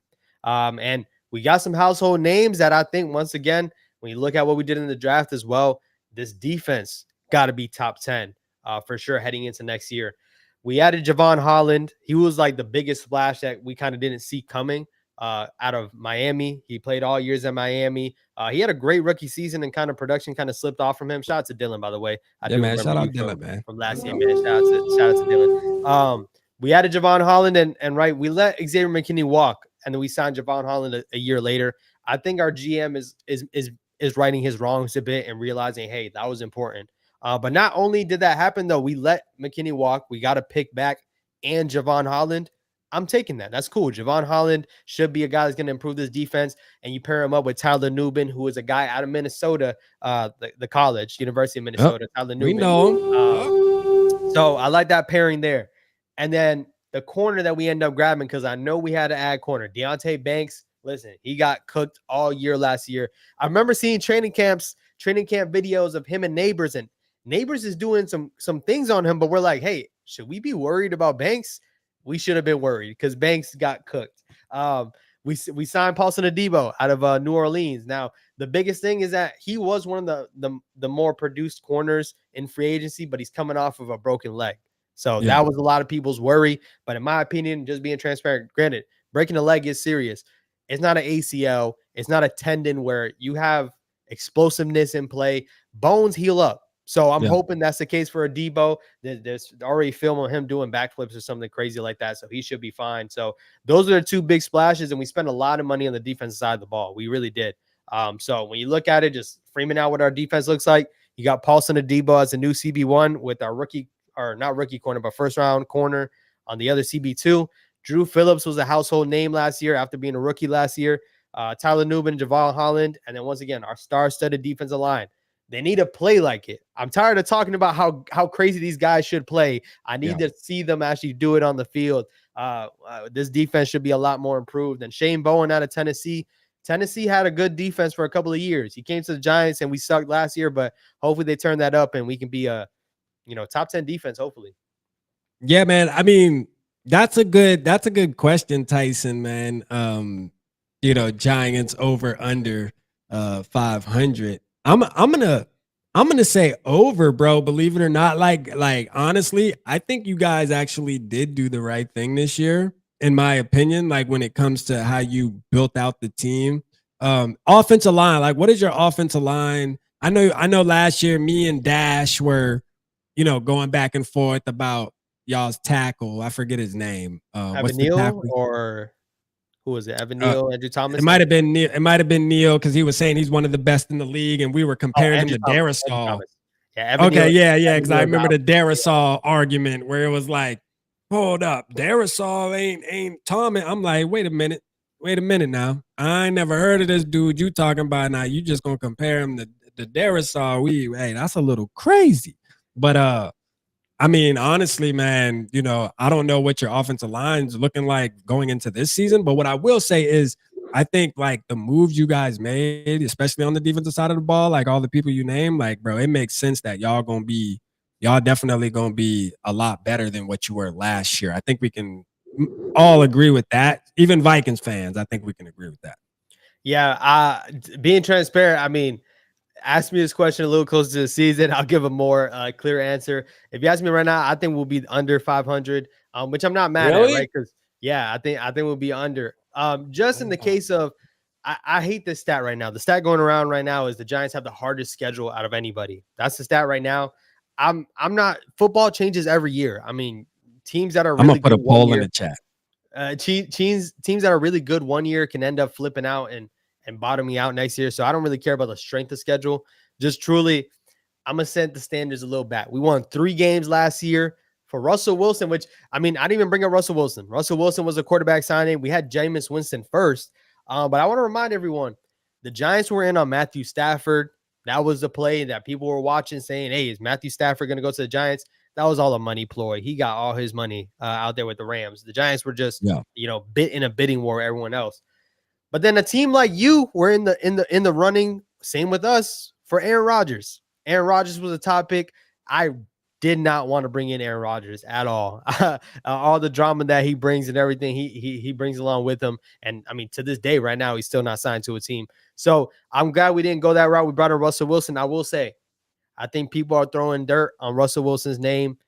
Last year, he didn't, you know, have a great showing in the playoffs, but the Steelers offense, remember who's their offensive coordinator? Arthur Smith, who everyone was clowning for how they used you know, Kyle Pitts, Drake London, and Bijan in Atlanta. So the offensive coordinator was Arthur Smith, and Pickens was actually in and out of the lineup at the latter half of the season. So I think Russell Wilson is better and is an upgrade over what we had last year. We're talking about Daniel Jones, what he was last year, and Russell Wilson. I don't need Russell Wilson to have his MVP year. I hope he does, but I don't need him to. I just need him to pair up with my guy Malik Neighbors. Get him the ball. That's number one, right? Get him the ball, but also not turn the ball over. I think Russell Wilson can do that, and who knows? Maybe they can shock some people. I've been down this route before, though. That's why I don't want to talk about over 500. I'm gonna stay at the under right now. We'll say 7-9. 7-9 is cool. We're right there. 7-9. I'm gonna keep it real, man. I'm Team Future. You feel me? I'm always be Team Future, man. You know what I mean? I'm going with Future over Russ, man. You know what I mean? Like straight up, he had her first, Russ. I'm gonna keep it real with you. That's crazy. But I mean, hey, you know, they trying to listen. First of all, I think this is Russell Wilson's last opportunity to show that he still has something. I think he knows that. You know what I mean? Like, I think he knows, like, hey, if you don't make the best out of this opportunity with the Giants, man, it's over with for you. You feel me? Like, I mean, you can come play as a backup. You feel me? Like, that's cool. But as far as your starting opportunities, I just don't think there's gonna be much more after this, especially if he fails. I'm excited for you guys to put Jackson Dart out there, though, to be honest with you, because again, I'm a fan of Dart, man. So I wanna see him do good. I think he's gonna be decent. Shout out Bill, man. He said, where did you get that hat, man? Nephew, man. It's Nephew clothing line, man. JJ Analysis, man. For sure. Shout out Neff, man. That's a fact. He got a store. Tap in, cop one from Neff, man. He mailing them out. My boy putting in that work. You hear me? Like, for real, man. You got 70%, Juke, man, saying under 5. I ain't gonna lie. Them boy did you dirty, man. They did the Giants dirty, man. Under 5. They agree with you. They agree with it. You know what I mean? They agree. Like-minded individuals, man. Once again, when you look at the NFC East as a whole, I think the NFC East is probably one of the most competitive divisions. Let's be honest. I know the NFC North is in the running too, but the NFC East has Super Bowl champions, unfortunately. I hate it. And as we got somebody just pull up in the chat right now, what kind of timing is that? But we got the Eagles, we got the Commanders, and we got the Cowboys. The Cowboys just added Pickens. Yeah.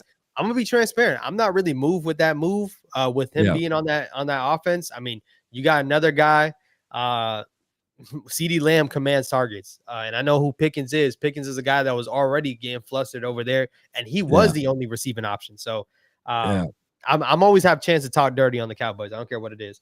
So we got a tough division overall. I know my guy TP saying over. TP, man. TP saying over. Y'all tripping. So me and TP got to get a live lined up because he's actually, if you ask him about Jackson Dart, he don't like him like that. Yeah, he wasn't too high, but I seen the video. I tapped in with him. You know what I'm saying? He wasn't too high on Jackson Dart, but then we clamored for the over. Listen, I overall, I think this team should be a lot better, though. Once again, top 10 defense unit is like the baseline. It has to be. You invested a whole lot of money in the defense. That pass rushers of Abdul Carter and everyone else, we're going to have to hit home somehow, some way. And then y'all getting Holland, man, that was a huge pickup too, man. You know, we was pounding the table for Broski, man. Like Delton said earlier, man, we wanted Holland bad. You know what I mean? Like, he's a savage, bro. He gonna bring value. For sure, he gonna bring value. That boy can play. You know, shout out where you hiding, man. He said, thanks for Saquon, Giants fans. Nah, facts. No, that's gonna go down as one of the nastiest trades of all time. Or it wasn't a trade, was it? It was just he was a free agent. A trade would have been even worse. He was a free agent. Running my channel if that was the case. Nah, it wasn't. Yeah, I guess it wasn't like you guys traded him away. It was kind of one of those things where, hey, the contract was up and he decided to take his talents elsewhere. That's just kind of what happened. So, you know, but it was kind of, I think it was intentional for him to stay in the division, but he's also a Pennsylvania kid too. So it made sense for him to go to Philly for sure. Listen, I love Saquon and I loved everything he did for the team. I just want to make sure it's all aware, it's public, man. This guy was at Diddy parties. I'm not saying nothing else. The guy Baby was at Oyo, party. Baby Oyo. I'm just saying. Well, I'm saying my boy do be baby oiled up before the games. Now I'm just saying, How is he so slippery? How is he so slippery? I don't know. It all comes out. You feel me? Now we know why we can't. Now we know why y'all can't tackle, bro. Man, that boy be oiled down. You know what I'm saying? That boy be baby oiled up, boy, like straight up. That's crazy. That's sure, crazy. Man. He said you try to throw. Now you try to throw friendly fire. Hey, you already know, man. You know we gotta keep it interesting. Gotta keep it interesting, man. He said, Juke, when we play the Vikings, you play good cop and I'll play bad cop. We gonna talk to these boys. Hey, listen, you already know we lining it up. That's a fact. Run it up.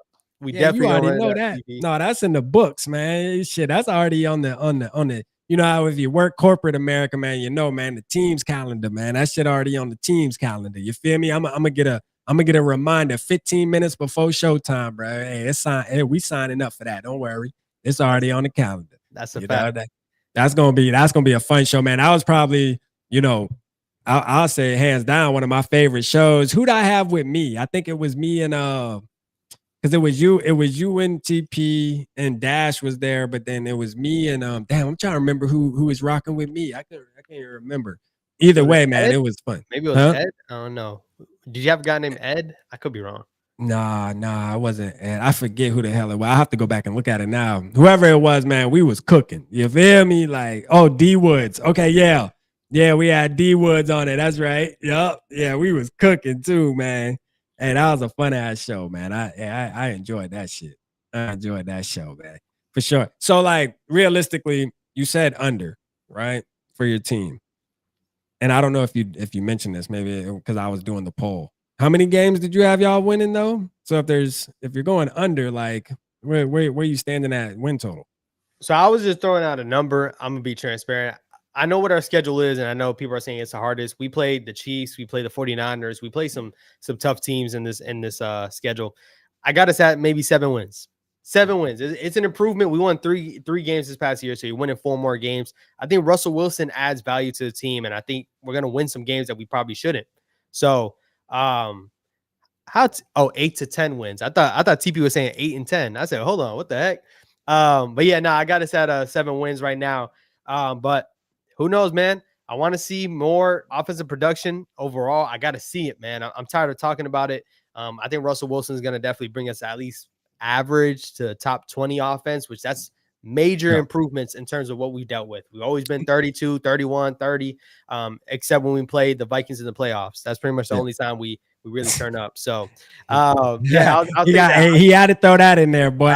Hey, one thing for sure, this year's show, y'all gonna have to put that to rest. You feel me? That's becoming history now. You know what I mean? That's in the history books now. You know what I'm saying? We got to put that to bed. I got it. Hey, I got it in the rafters somewhere. I got it in the rafters. I told you that was the one thing. Right. Hang the banner. I wish we were going live around then when my guy was calling us the New York G strings, man. I know, man. I was going crazy too, boy. Damn, that would have been the perfect time to link. Y'all would have been cooking my ass, boy. I'd have had to take it on the chin, though. You know, I would have showed up to the live, though. You feel me? I'm never running, man. Yeah, that's a fact. So yeah, 7 wins for me personally right now, and we'll see what the season brings. But I am excited overall with what the team is doing, and who knows, man? Maybe Abdul Carter throws on a defensive rookie of the year, and if we best believe if we win some games and it's week 14, like I said against you guys, oh yeah, it don't matter what we are. If it's 500, we gonna run it up. We gonna run it up. Okay. So do you see a path? Because like I know like with JJ McCarthy for us last year, we saw like a lot of Vikings fans had a vision of, you know, maybe if he doesn't start week 1, you know, being that, because it's kind of a similar situation, you know, where you guys have a veteran, but also drafted a guy that obviously is considered a franchise quarterback. I mean, you got him in the first round. Anytime you draft a quarterback in the first round, you're investing the future into that player, regardless if some fans like it or not, right? That's how it was with JJ McCarthy too. Do you see a path of Jackson Dart possibly getting handed the keys this season, even if Russell Wilson stays healthy? And let's just say, obviously, if he's balling out, that's one thing. But let's just say he's playing mid, right? Russell Wilson, and he's just kind of not fulfilling the fan base. And it just seems like, yeah, maybe we're squeaking out a couple games here and there, but it's time to put the young gunner in. Do you see a path of Jackson Dart being able to touch the field during the regular season this year? So the biggest thing, and we talked about it last year for you guys, the injury to JJ McCarthy really, I feel like, cleared things up for you guys. It avoided that, hey, let's bring in JJ because right now the guy's playing like dog water. Well, y'all had a great record last year, and that conversation was never even came up, but it couldn't have been a possibility because JJ was hurt. Right. I am in a perfect world. I don't want to see Dart touch the field in general. In a perfect world, right? Because if he doesn't touch the field, that means Russell Wilson and the Giants are winning games. We're in the playoffs, and that's what it is. But unfortunately, we know what fans do, and we know what it is in New York. It's going to be a topic if we start losing games and we're out of the playoffs and there's 4 games left. So if that's the script that I would drop, if there is a script involved, that's the script I'm dropping. Last 4 games of the season's lost, and we're not making it to the playoffs. Let's throw in Jackson Dart, let him get his reps and see what he is. And that would bring a whole lot. It would turn the end of that season up real quickly, because if Jackson Dart shows some promise, that gives us a little bit of excitement heading into the offseason. And who knows, he already got some reps in. We're not worried about his first start ever being in year 2. Like, we're not worried about that. Hey, man, TP, man, your boy Juke already hanging the season up, man, already, man, and damn May, man. Yeah, I mean, mid-May, man, he hanging the season up, man. What going on, Juke, man? Come on, man. Hey, look, let me touch on Jackson for you, man. You know what I mean? We played the video earlier. I'm gonna tell you this. I'm gonna tell you this right now. I think Jackson Dart, first of all, I think there's a path for him to start, because Russell Wilson, in my opinion, has showed he's already showed enough evidence, whether it's the Broncos, which the Broncos, I kind of give him a little bit of grace, because when you have Nathaniel Hackett as your damn head coach, this guy was horrible. I mean, probably going to go down as one of the worst NFL head coach experiences ever. You know what I'm saying? Damn near. Ever, bruh. So, like, I'm going to give him a little bit of the benefit of the doubt. But you also saw the play, right? And then you get to Steelers, which, I mean, the Steelers didn't have a bad season. He fell off at the end, but you can see the decline in Russell Wilson. And I used to pound the table for Russell Wilson like 3 years ago. I was like, listen, trade Kirk Cousins. Like 3 years ago when he was like became like available on the market, I was like, bro, I'll trade Kirk Cousins right now for Russell Wilson. You feel me? I'll trade him right now, right? And you know, that was then. But now it's almost like I think you know, when you think of Russell Wilson, I'll say this: I believe his job can be took, right? And I think a guy that's hungry like Jackson Dart, you know, I don't know how most Giants fans feel about Jackson Dart. I got to go tap in with your community more than just you and TP and Dash. I don't really know Dash's stand on Dart because I haven't really heard him talk about it that much. But I mean, me, man, if I was in your shoes, I would be pounding the fucking table, bro. Like, because I'm gonna tell you, man. Now I know when you're talking about Lane and Ole Miss, you know, and the way he runs his scheme, he's known as one of the best, like as far as being able to make these quarterbacks simplify the game, right? Make one read, look really good in college. And a lot of people are like kind of nervous about, is that going to translate to the NFL when you got to make multiple reads and stuff like that? Is he going to look that good? He didn't have to make checks at the line, none of that, because Lane Kiffin, he sets it up to where, you know, these quarterbacks don't have to do that in college, and it looks really good. Now, my thing is this though. When I look at Jackson Dart, I just think he has the moxie though. See, I always look for like it factors too when I'm looking at players, bruh. And Jackson Dart, to me, is he going to make mistakes? Absolutely. I mean, every rookie quarterback other than damn near Jaden Daniels, and hold up, man. I sent out, you know what? It's funny. I was playing, speaking of this real quick. Hold on. Let me, I got to go find this really fast. I got it right here actually, because I sent this to Purple Papa last night. Me and Purple Papa were arguing. He was mad because I was talking about what do you call it? Who was I talking? No, I was talking about JJ McCarthy. I was talking about JJ McCarthy. Purple Pop was upset. He hates JJ McCarthy. Really? So yeah, like I don't know why, but he cannot stand JJ McCarthy, bro. Like, but part of it is he also is a Ohio State fan. You know what I'm saying? So, you know, I get it. Yeah, I mean, like nasty work, man. You know what I mean? He been, you know, JJ been putting belt to their ass, you know, for a year ever since he got there. So I kind of understand the frustration, but I want to make it clear. I had to go back on the video where we brought in Sam Darnold, and I was, you know, JJ McCarthy was my second option, bruh. Like people think like I was just like JJ McCarthy all the way to the bone gristle, but he was number 2, bro. Like he was my second. He was playing B for me. I'm just gonna keep it real. As much as it seems like I love JJ, and I do, I just want to make it clear and remind people that he was playing B. You feel me? He was definitely playing B. Jaden Daniels was playing A, man. I thought I screenshotted and sent it to him, but I didn't. It was a different one. So, but anyways, man, yeah, man, like. But Jackson Dart, bro, like I think he's gonna be good, man. You know, Dayball. I'm not the biggest Dayball fan, but I mean, you saw what he did with Josh Allen, and that's kind of what got him a head coaching job, is what he was able to do in Buffalo. And I think, fair enough, he wasn't able to really hand select his quarterback, you know, and that's something, even like with Kevin O'Connell, it's a similar situation where, yeah, he got handed over Kirk Cousins, and maybe, you know, at the end of the day, Kevin O'Connell showed that he loved Kirk Cousins and likes his game. That's cool. But the main reason to bring a guy like that in, and I'm guessing it would be the same situation with Daboll, is no, bro, we're hiring you as a head coach not to inherit Daniel Jones, a guy that, you know, 3 regimes before you picked or whatever the case was, and figured this is the guy that's going to save the franchise. No, we brought you in here so that you can pick your guy, because we saw what you did with Josh Allen. Can you identify another one of those guys? You know what I mean? And I think Jackson Dart was probably the closest thing to that in his eyes. So with that being said, you should have confidence. You know what I'm saying? Touching on what TP just said, because I agree when it comes to TP. Talking about questioning Dayball's ability to develop Dart. That is the biggest question at hand. And I think that would have been the case with no matter who the quarterback is, honestly. Because like you just touched on with Josh Allen, this is the problem when people talk about this, and not blaming you for it, because that is what's going around about Dayball. Right. How many Josh Allens are there? Like, this guy is built like a quarterback. He just didn't play like it. He was able to throw the ball all over the field, but he was making crazy dumb mistakes, throwing interceptions left and right. They coached him out of that. And what do you know? He got a laser of an arm, cannon of an arm, winning MVPs.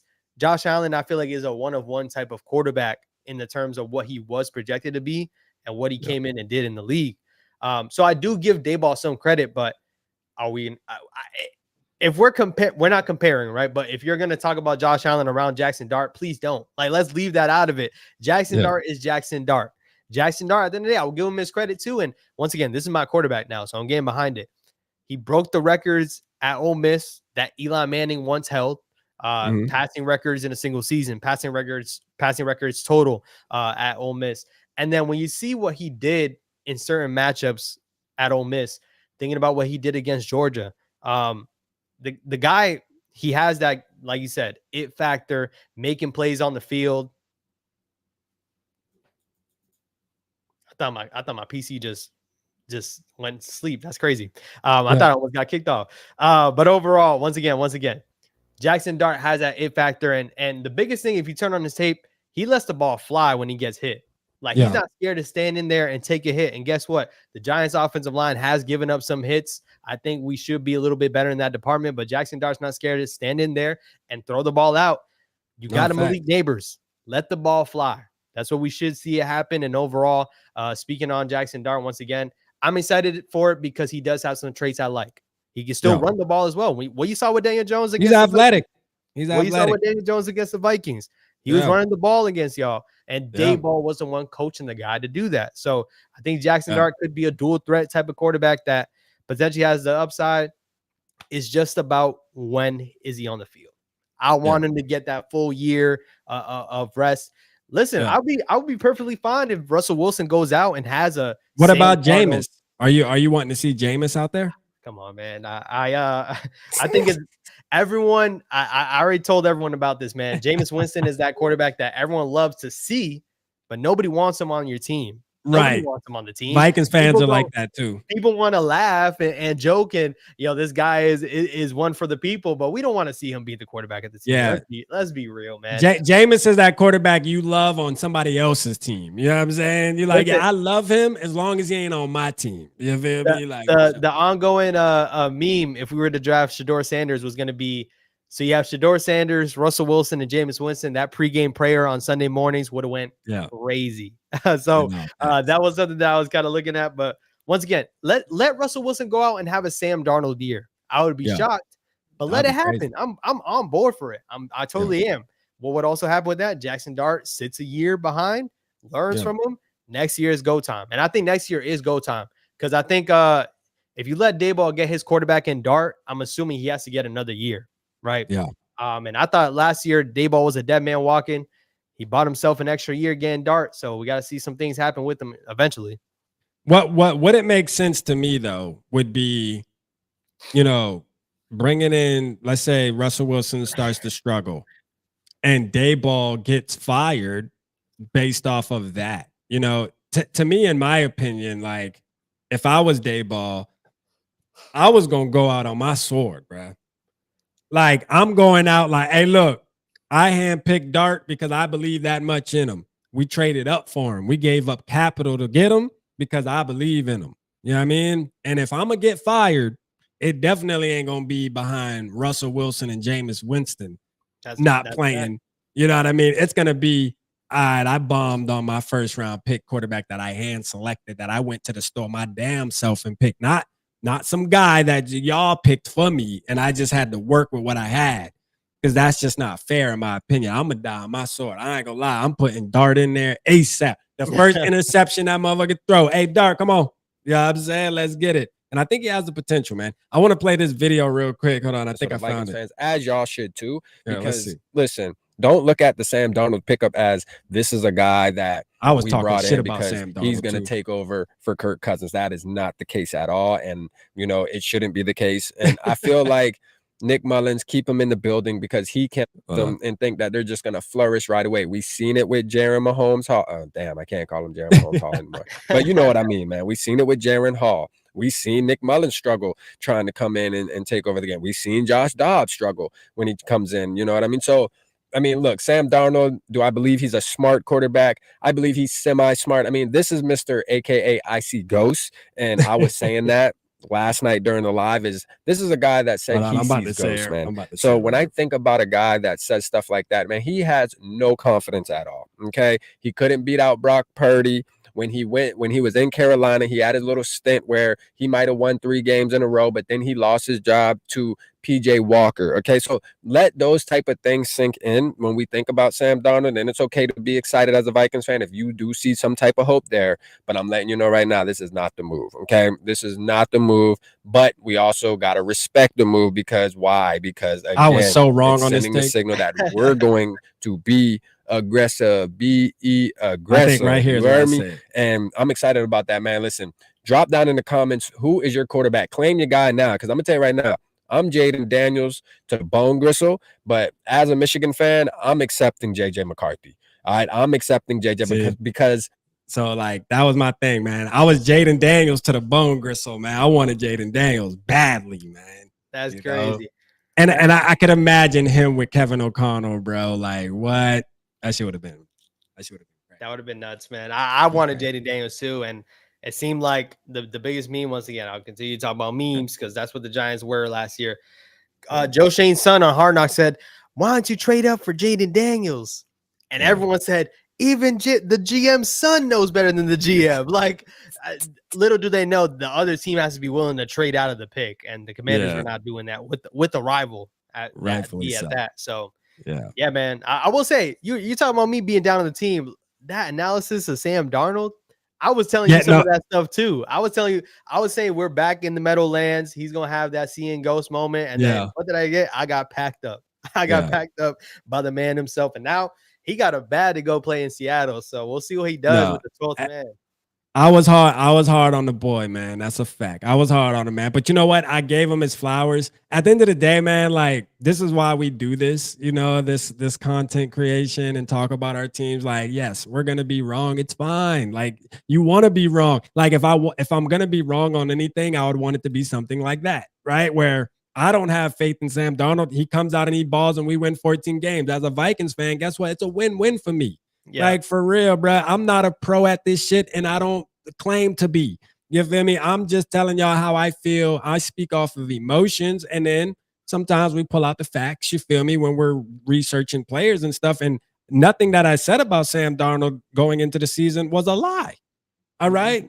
He's seen ghosts. His stats were garbage and he's had plenty of opportunities to win a starting job. Couldn't beat out Brock Purdy. Everything I said in that video was the truth. It just happened that Sam Darnold came here and proved me wrong as far as, you know, me not having faith in him, which is good. It showed me that it's not about the player. And that's why I'm so excited about JJ McCarthy. It's about the formula we have, the systems, everything we have around these players in the building, as far as head coach, quarterback coach, everything like that is what is really, you know, catapulting these players, specifically quarterbacks for the Minnesota Vikings, to the next level. So that's why it's hard for me not to believe in JJ McCarthy being able to step in and be successful. I think he can step in and be successful. I don't think that's a hot take based off of the evidence that we have when, you know, yes, some of those quarterbacks came in and struggled, but most of them had more success than they've ever had under Kevin O'Connell.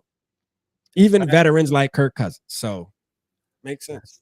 That's a fact, man. The only thing I wish I saw out of y'all last year, man, when y'all were going down in the playoffs, put in Daniel Jones. Let me see Daniel Jones in playoffs again, man. We know what happened when he was, you know, in the same vicinity. I wanted to see it. And now I'm going to let y'all know right now, man. I'm going to let y'all know right now. Daniel Jones is starting by week 9 or week 8. I'm sorry. Right down the middle. Halfway of the season for the Colts, man. He's starting. Anthony Richardson ain't it. He's just not it right now. Whoa, Rich gang. Whoa. Anthony Richardson is not it, brother. You cannot complete under. I think he was completing under 50% on his his passes. He been looking bad. You can't win games like that. I'd rather see the Sam Darnolds of the world, or even another quarterback that they said didn't throw the ball down the field was Russell Wilson. Guess what? They still won games and they put up points. I don't care if he can throw the ball 80 yards. We need to complete the intermediate passing game. So Yeah, Anthony Richardson's cooked, in my opinion. And Daniel Jones, shoot, he might have another chance. I thought he was done, but he might have another chance. All right, so we've been on an hour and 45, man, Juke, man. It's been fun. You feel me? Talking about Vikings, talking about Giants, man. I love these shows. I gotta get TP on next, man. You know, I gotta get TP. I want TP to get on camera in front of the Vikings community over here on Vocal Vike, man, and talk about how he feels about the team. And we'll make that happen here in the next couple of weeks. But before we go, man, I want to just let's do a couple predictions, right? I think this is necessary. You know, first of all, we know how many wins you said, but I want a prediction on Abdul Carter, and the prediction just kind of throw some stat. Rookie of the year. Do you think how many sacks is he gonna get? Is he gonna make that big of an impact? I mean, what are you thinking, man? Abdul Carter, man, give us a couple bold takes on how Abdul Carter is gonna show out in the NFL in 2025. I think we talked about it in the beginning, right? So he does have some competition on his own team. So is his playing time going to be affected in the edge rusher position? I think he's going to play a lot of snaps on defense, but I talked about it earlier. He played off-ball linebacker in college at one point. I expect Abdul Carter being a guy that's going to be everywhere. You're going to see him at edge rusher. You're going to see him blitzing. You're going to see him, you know, honestly being a quarterback spy on a guy like Jaden Daniels, Jalen Hurts, and Dak Prescott. I mean, these guys are running dual threat quarterbacks, and I'm letting you know right now, Abdul Carter has that closing speed. Defensive rookie of the year for sure. I got my guy again, defensive rookie of the year. And, and bare minimum, 8 sacks. 8 sacks. Okay. People are going to run out and say a double digit. Once again, he got Brian Burns on one side. He does have Kayvon Thibodeau that's competing at that position. 8 sacks, but he's going to make his presence felt potentially as an off-ball linebacker in certain points. And overall, I just hope we get a guy that's going to show up when the lights are bright. Kayvon Thibodeau was known for that, but unfortunately, it was against, you know, kind of subpar talent. I mean, he had 3 sacks in a game against the Commanders, 3 sacks against the Jets. I need consistency, and Brian Burns showed a little bit of that. I think Abdul Carter can be that for us. So I'm going to go 8 sacks, but you're going to see potentially, you know, forced fumbles, tackle for losses. This guy's going to be everywhere. Defensive rookie of the year. Okay, defensive rookie of the year. Now, I'm going to say that I'm going to do a hot take right here. Our first round pick, Donovan Jackson, will make are rookies able to make the Pro Bowl? I guess so, right? Yeah, they rookies can make the Pro Bowl. Yeah, Malik Neighbors was a Pro Bowler. Okay, Donovan Jackson, Pro Bowler. I'm just going to throw that out there. Donovan Jackson, Pro Bowler. Rookie. Offensive tackle, man. Offensive guard, I mean, Pro Bowl. Facts. That's all I need to say right there. I think he's going to make the Pro Bowl. I'm going to go off of that. That would be huge. I would say even at the offensive line position, because it's not flashy. You're not, what are you flashy, but it's hard to make the Pro Bowl especially as an offensive lineman. And it is, but I'm here for it. I'm here for it. Me too, man. Sign me up on that. All right. Dylan said, let's do all 3. That's a fact. Yeah, I'm sure TP will be willing to tap in. Juke could tap in for sure. Yeah, we do all 3. I don't mind, man. I love tapping in with my bros, man. We always have a good show. You know, Giants, Vikings, man, football. Hey, you know, it's a good combination, man. I love it, man. It'd be different if it was like the fucking, you know, Titans and you know, if there was a Titan contest, like, yo, what do you really want to talk about? You know what I'm saying? What do you really want to talk about? What are we talking about? Let me put this out there too, man. This isn't in line with the predictions that we were just talking about, but I'm gonna let y'all know right now, man. I think this upcoming year, Malik Neighbors cements himself as a top 5 wide receiver in this league. I love what he did last year. Like I told you, he played with some subpar quarterback play, and he was turning up. That Colts game, once again, if you want to see any highlights of him, turn on the Colts game. I feel like we got a good mixed bag from him in terms of the deep ball, and then you saw him take a screen to the house for 50 yards. Malik Neighbors got that it factor. We just need a guy to get him the ball.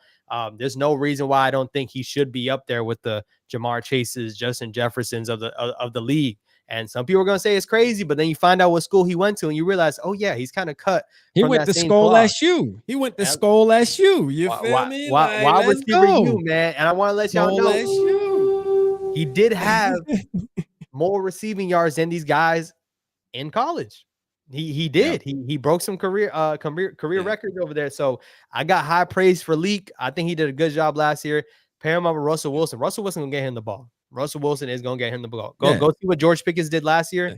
yeah, we're gonna have to run it up like that. So Yeah, he'll get him the ball. He kind of reminds me of George Pickens a little bit, man. You know, you guys got, obviously that's something else you guys got to deal with, him getting traded to the Cowboys, and now you got CD Lamb and George Pickens on the same field together, which could be nasty. You know what I'm saying? Could be nasty. I'm kind of excited to see how that looks. We do play the Cowboys in Dallas again. We play the Cowboys in Dallas too, so we'll be going up against that. I'll be excited about that game. I'm gonna be a Vikings fan that week. I'm gonna let y'all know right now. Yeah, so I don't let me down. I'm gonna be a Vikings fan.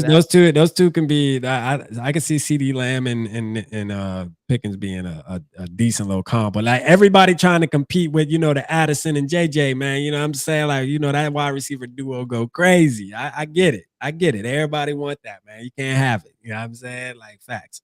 But no, Neighbors is the truth. Now with that, one more prediction here.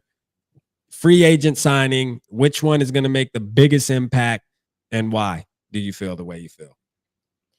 Man, this is huge. I think once again, free agency, right? Like I feel like good teams build through the draft, but when you spend money, you got to spend wisely. You have to spend wisely. I think Paulson Adebo is going to be the X factor of a free agent pickup that we had this previous year. Because when you think about it, right? So the cornerback position for us has been a position of need, and we've been looking for stability. We drafted a first rounder. We brought in some guys that we thought we can compete at the cornerback position, and it just hasn't happened yet. Paulson Adebo out of New Orleans. Listen, he was the running mate with Marshawn Lattimore, but sometimes when Marshawn Lattimore was out, he was the CB1.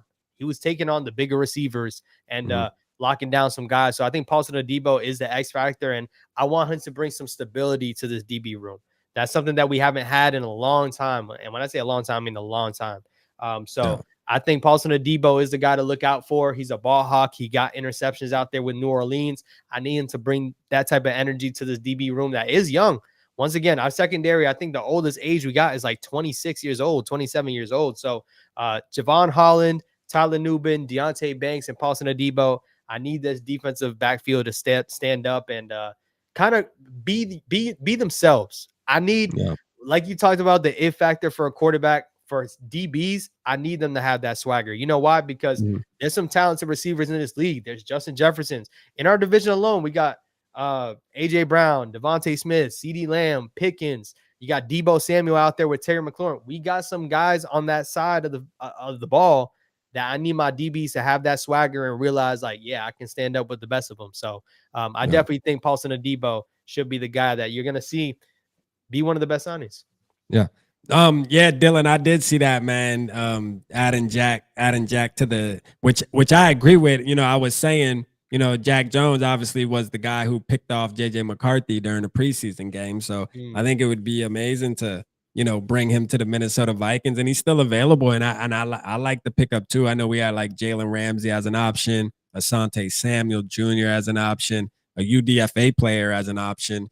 Because at the end of the day, meaning one of those guys make the actual 53 at UDFA, because there's like two that people, obviously I'm Tommy Hill. I love everything about Tommy Hill, who's a UDFA for us, but then you got Vaughn, you know, that people like coming out of Utah. So we got some players there that have a possibility to make this roster and make an impact. But Jack Jones, yeah, absolutely, man. I'm absolutely in on Jack Jones, man. You know, we heard some rumblings about him being a bad locker room guy and being kind of, you know, about himself and not wanting to come to meetings and stuff. He's above the program. I think that was my concern. Not as a fan, like I like him, but I just don't think our team, our organization is going to invest in a guy that thinks he's above the program. You know what I'm saying? And that's probably what's going to block him from being in purple and gold, to be honest with you. Is this the one from the Raiders? Yeah. Gotcha. Yeah. You know, because coming from the Raiders community too, which I tap in with a couple of them, it's, you know, obviously we get news from our peoples on X or wherever you get it from, and we kind of spread the message and give our opinions on it. And that's what I kind of heard when they let him go, was there was reasoning behind it, and it wasn't his talent. Like, he got talent. It's just like, bro, you think you're bigger than the program. You know what I mean? Now, there's some teams that will invest in a player like that and say, you know what, we can change him. You know, this would be a perfect pickup for a Bill Belichick type of error, where he would bring him in and be like, hey, yeah, he might act like a dick over there, but once we get him over here, we're gonna get him disciplined. Yeah, I mean, and we're gonna show them the ropes and how you're supposed to carry yourself like a professional. That's And how I don't, when I look at organizations now, I don't know which organization right now kind of would carry that standard. Maybe the Chiefs. I don't know. You know what I'm saying?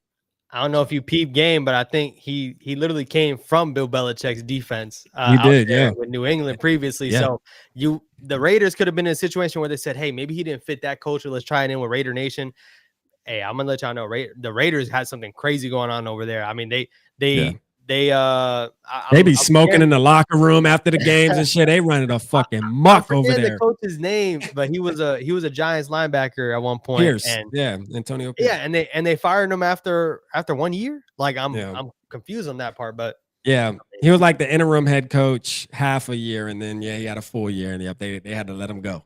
Yeah, I mean, they had to let him go, man. Had to clip him, man. He was letting them boys run amok. Yeah, I'm saying they said, "Fuck that, we gotta reel this shit back in, man." These motherfuckers out here smoking blunts in the locker room on camera, all type of shit. Like, hey, them motherfuckers is changing the game, man. Which, as a fan, I wouldn't mind. It's like, all right, you know, but if you're not winning, then there's an issue. Right? If you're not winning game, it'd be different if you're doing all that shit while you're kicking ass. I mean, yeah, it's like, hey, live it up. But like to be in the locker room acting all like that and y'all getting y'all ass stomped every week, that's a whole nother situation we got there. You feel me? But I know to go off of Dylan, though, I would love it. I would add him to the room. I just don't think it's gonna happen. But yeah, man. Well, shit, man. We had a good time, man. Juke, man. Hey, I appreciate you as always, bro.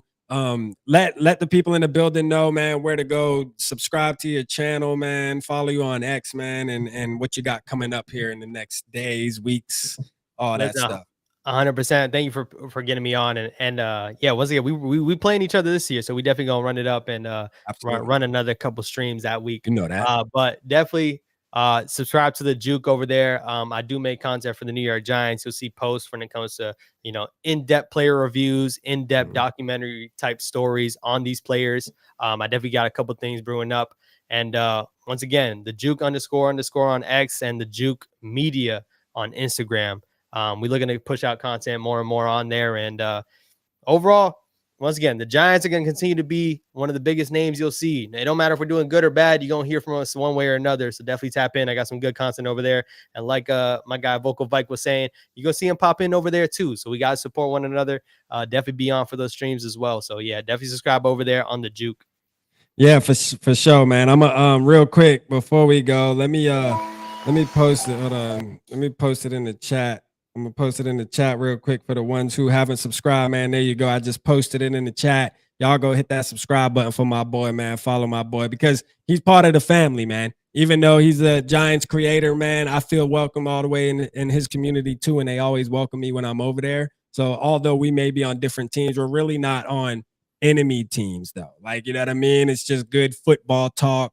And we happen to play each other 2 years in a row now, so it's good. You know what I mean? Really, 3 years in a row. Was that 2022 when y'all kicked our ass in the playoffs? So yeah, you know, we've been seeing each other a lot in the past 4 or 5 years. So it's good, man. We're able to have these conversations and still make it relevant to our fan bases and our communities that watch us every day. You know, so it's good, man. And we look forward to doing more of this. And like you said, we play this year, so be expecting to see Juke on here again, and I'll be on his channel again, man. Y'all tap in with us, man. Go hit the like button on him, man. Go check out his videos. Go hit the subscribe button for sure. When we are gonna be out, man. Hit him with a Ricky. And a Rick Flair.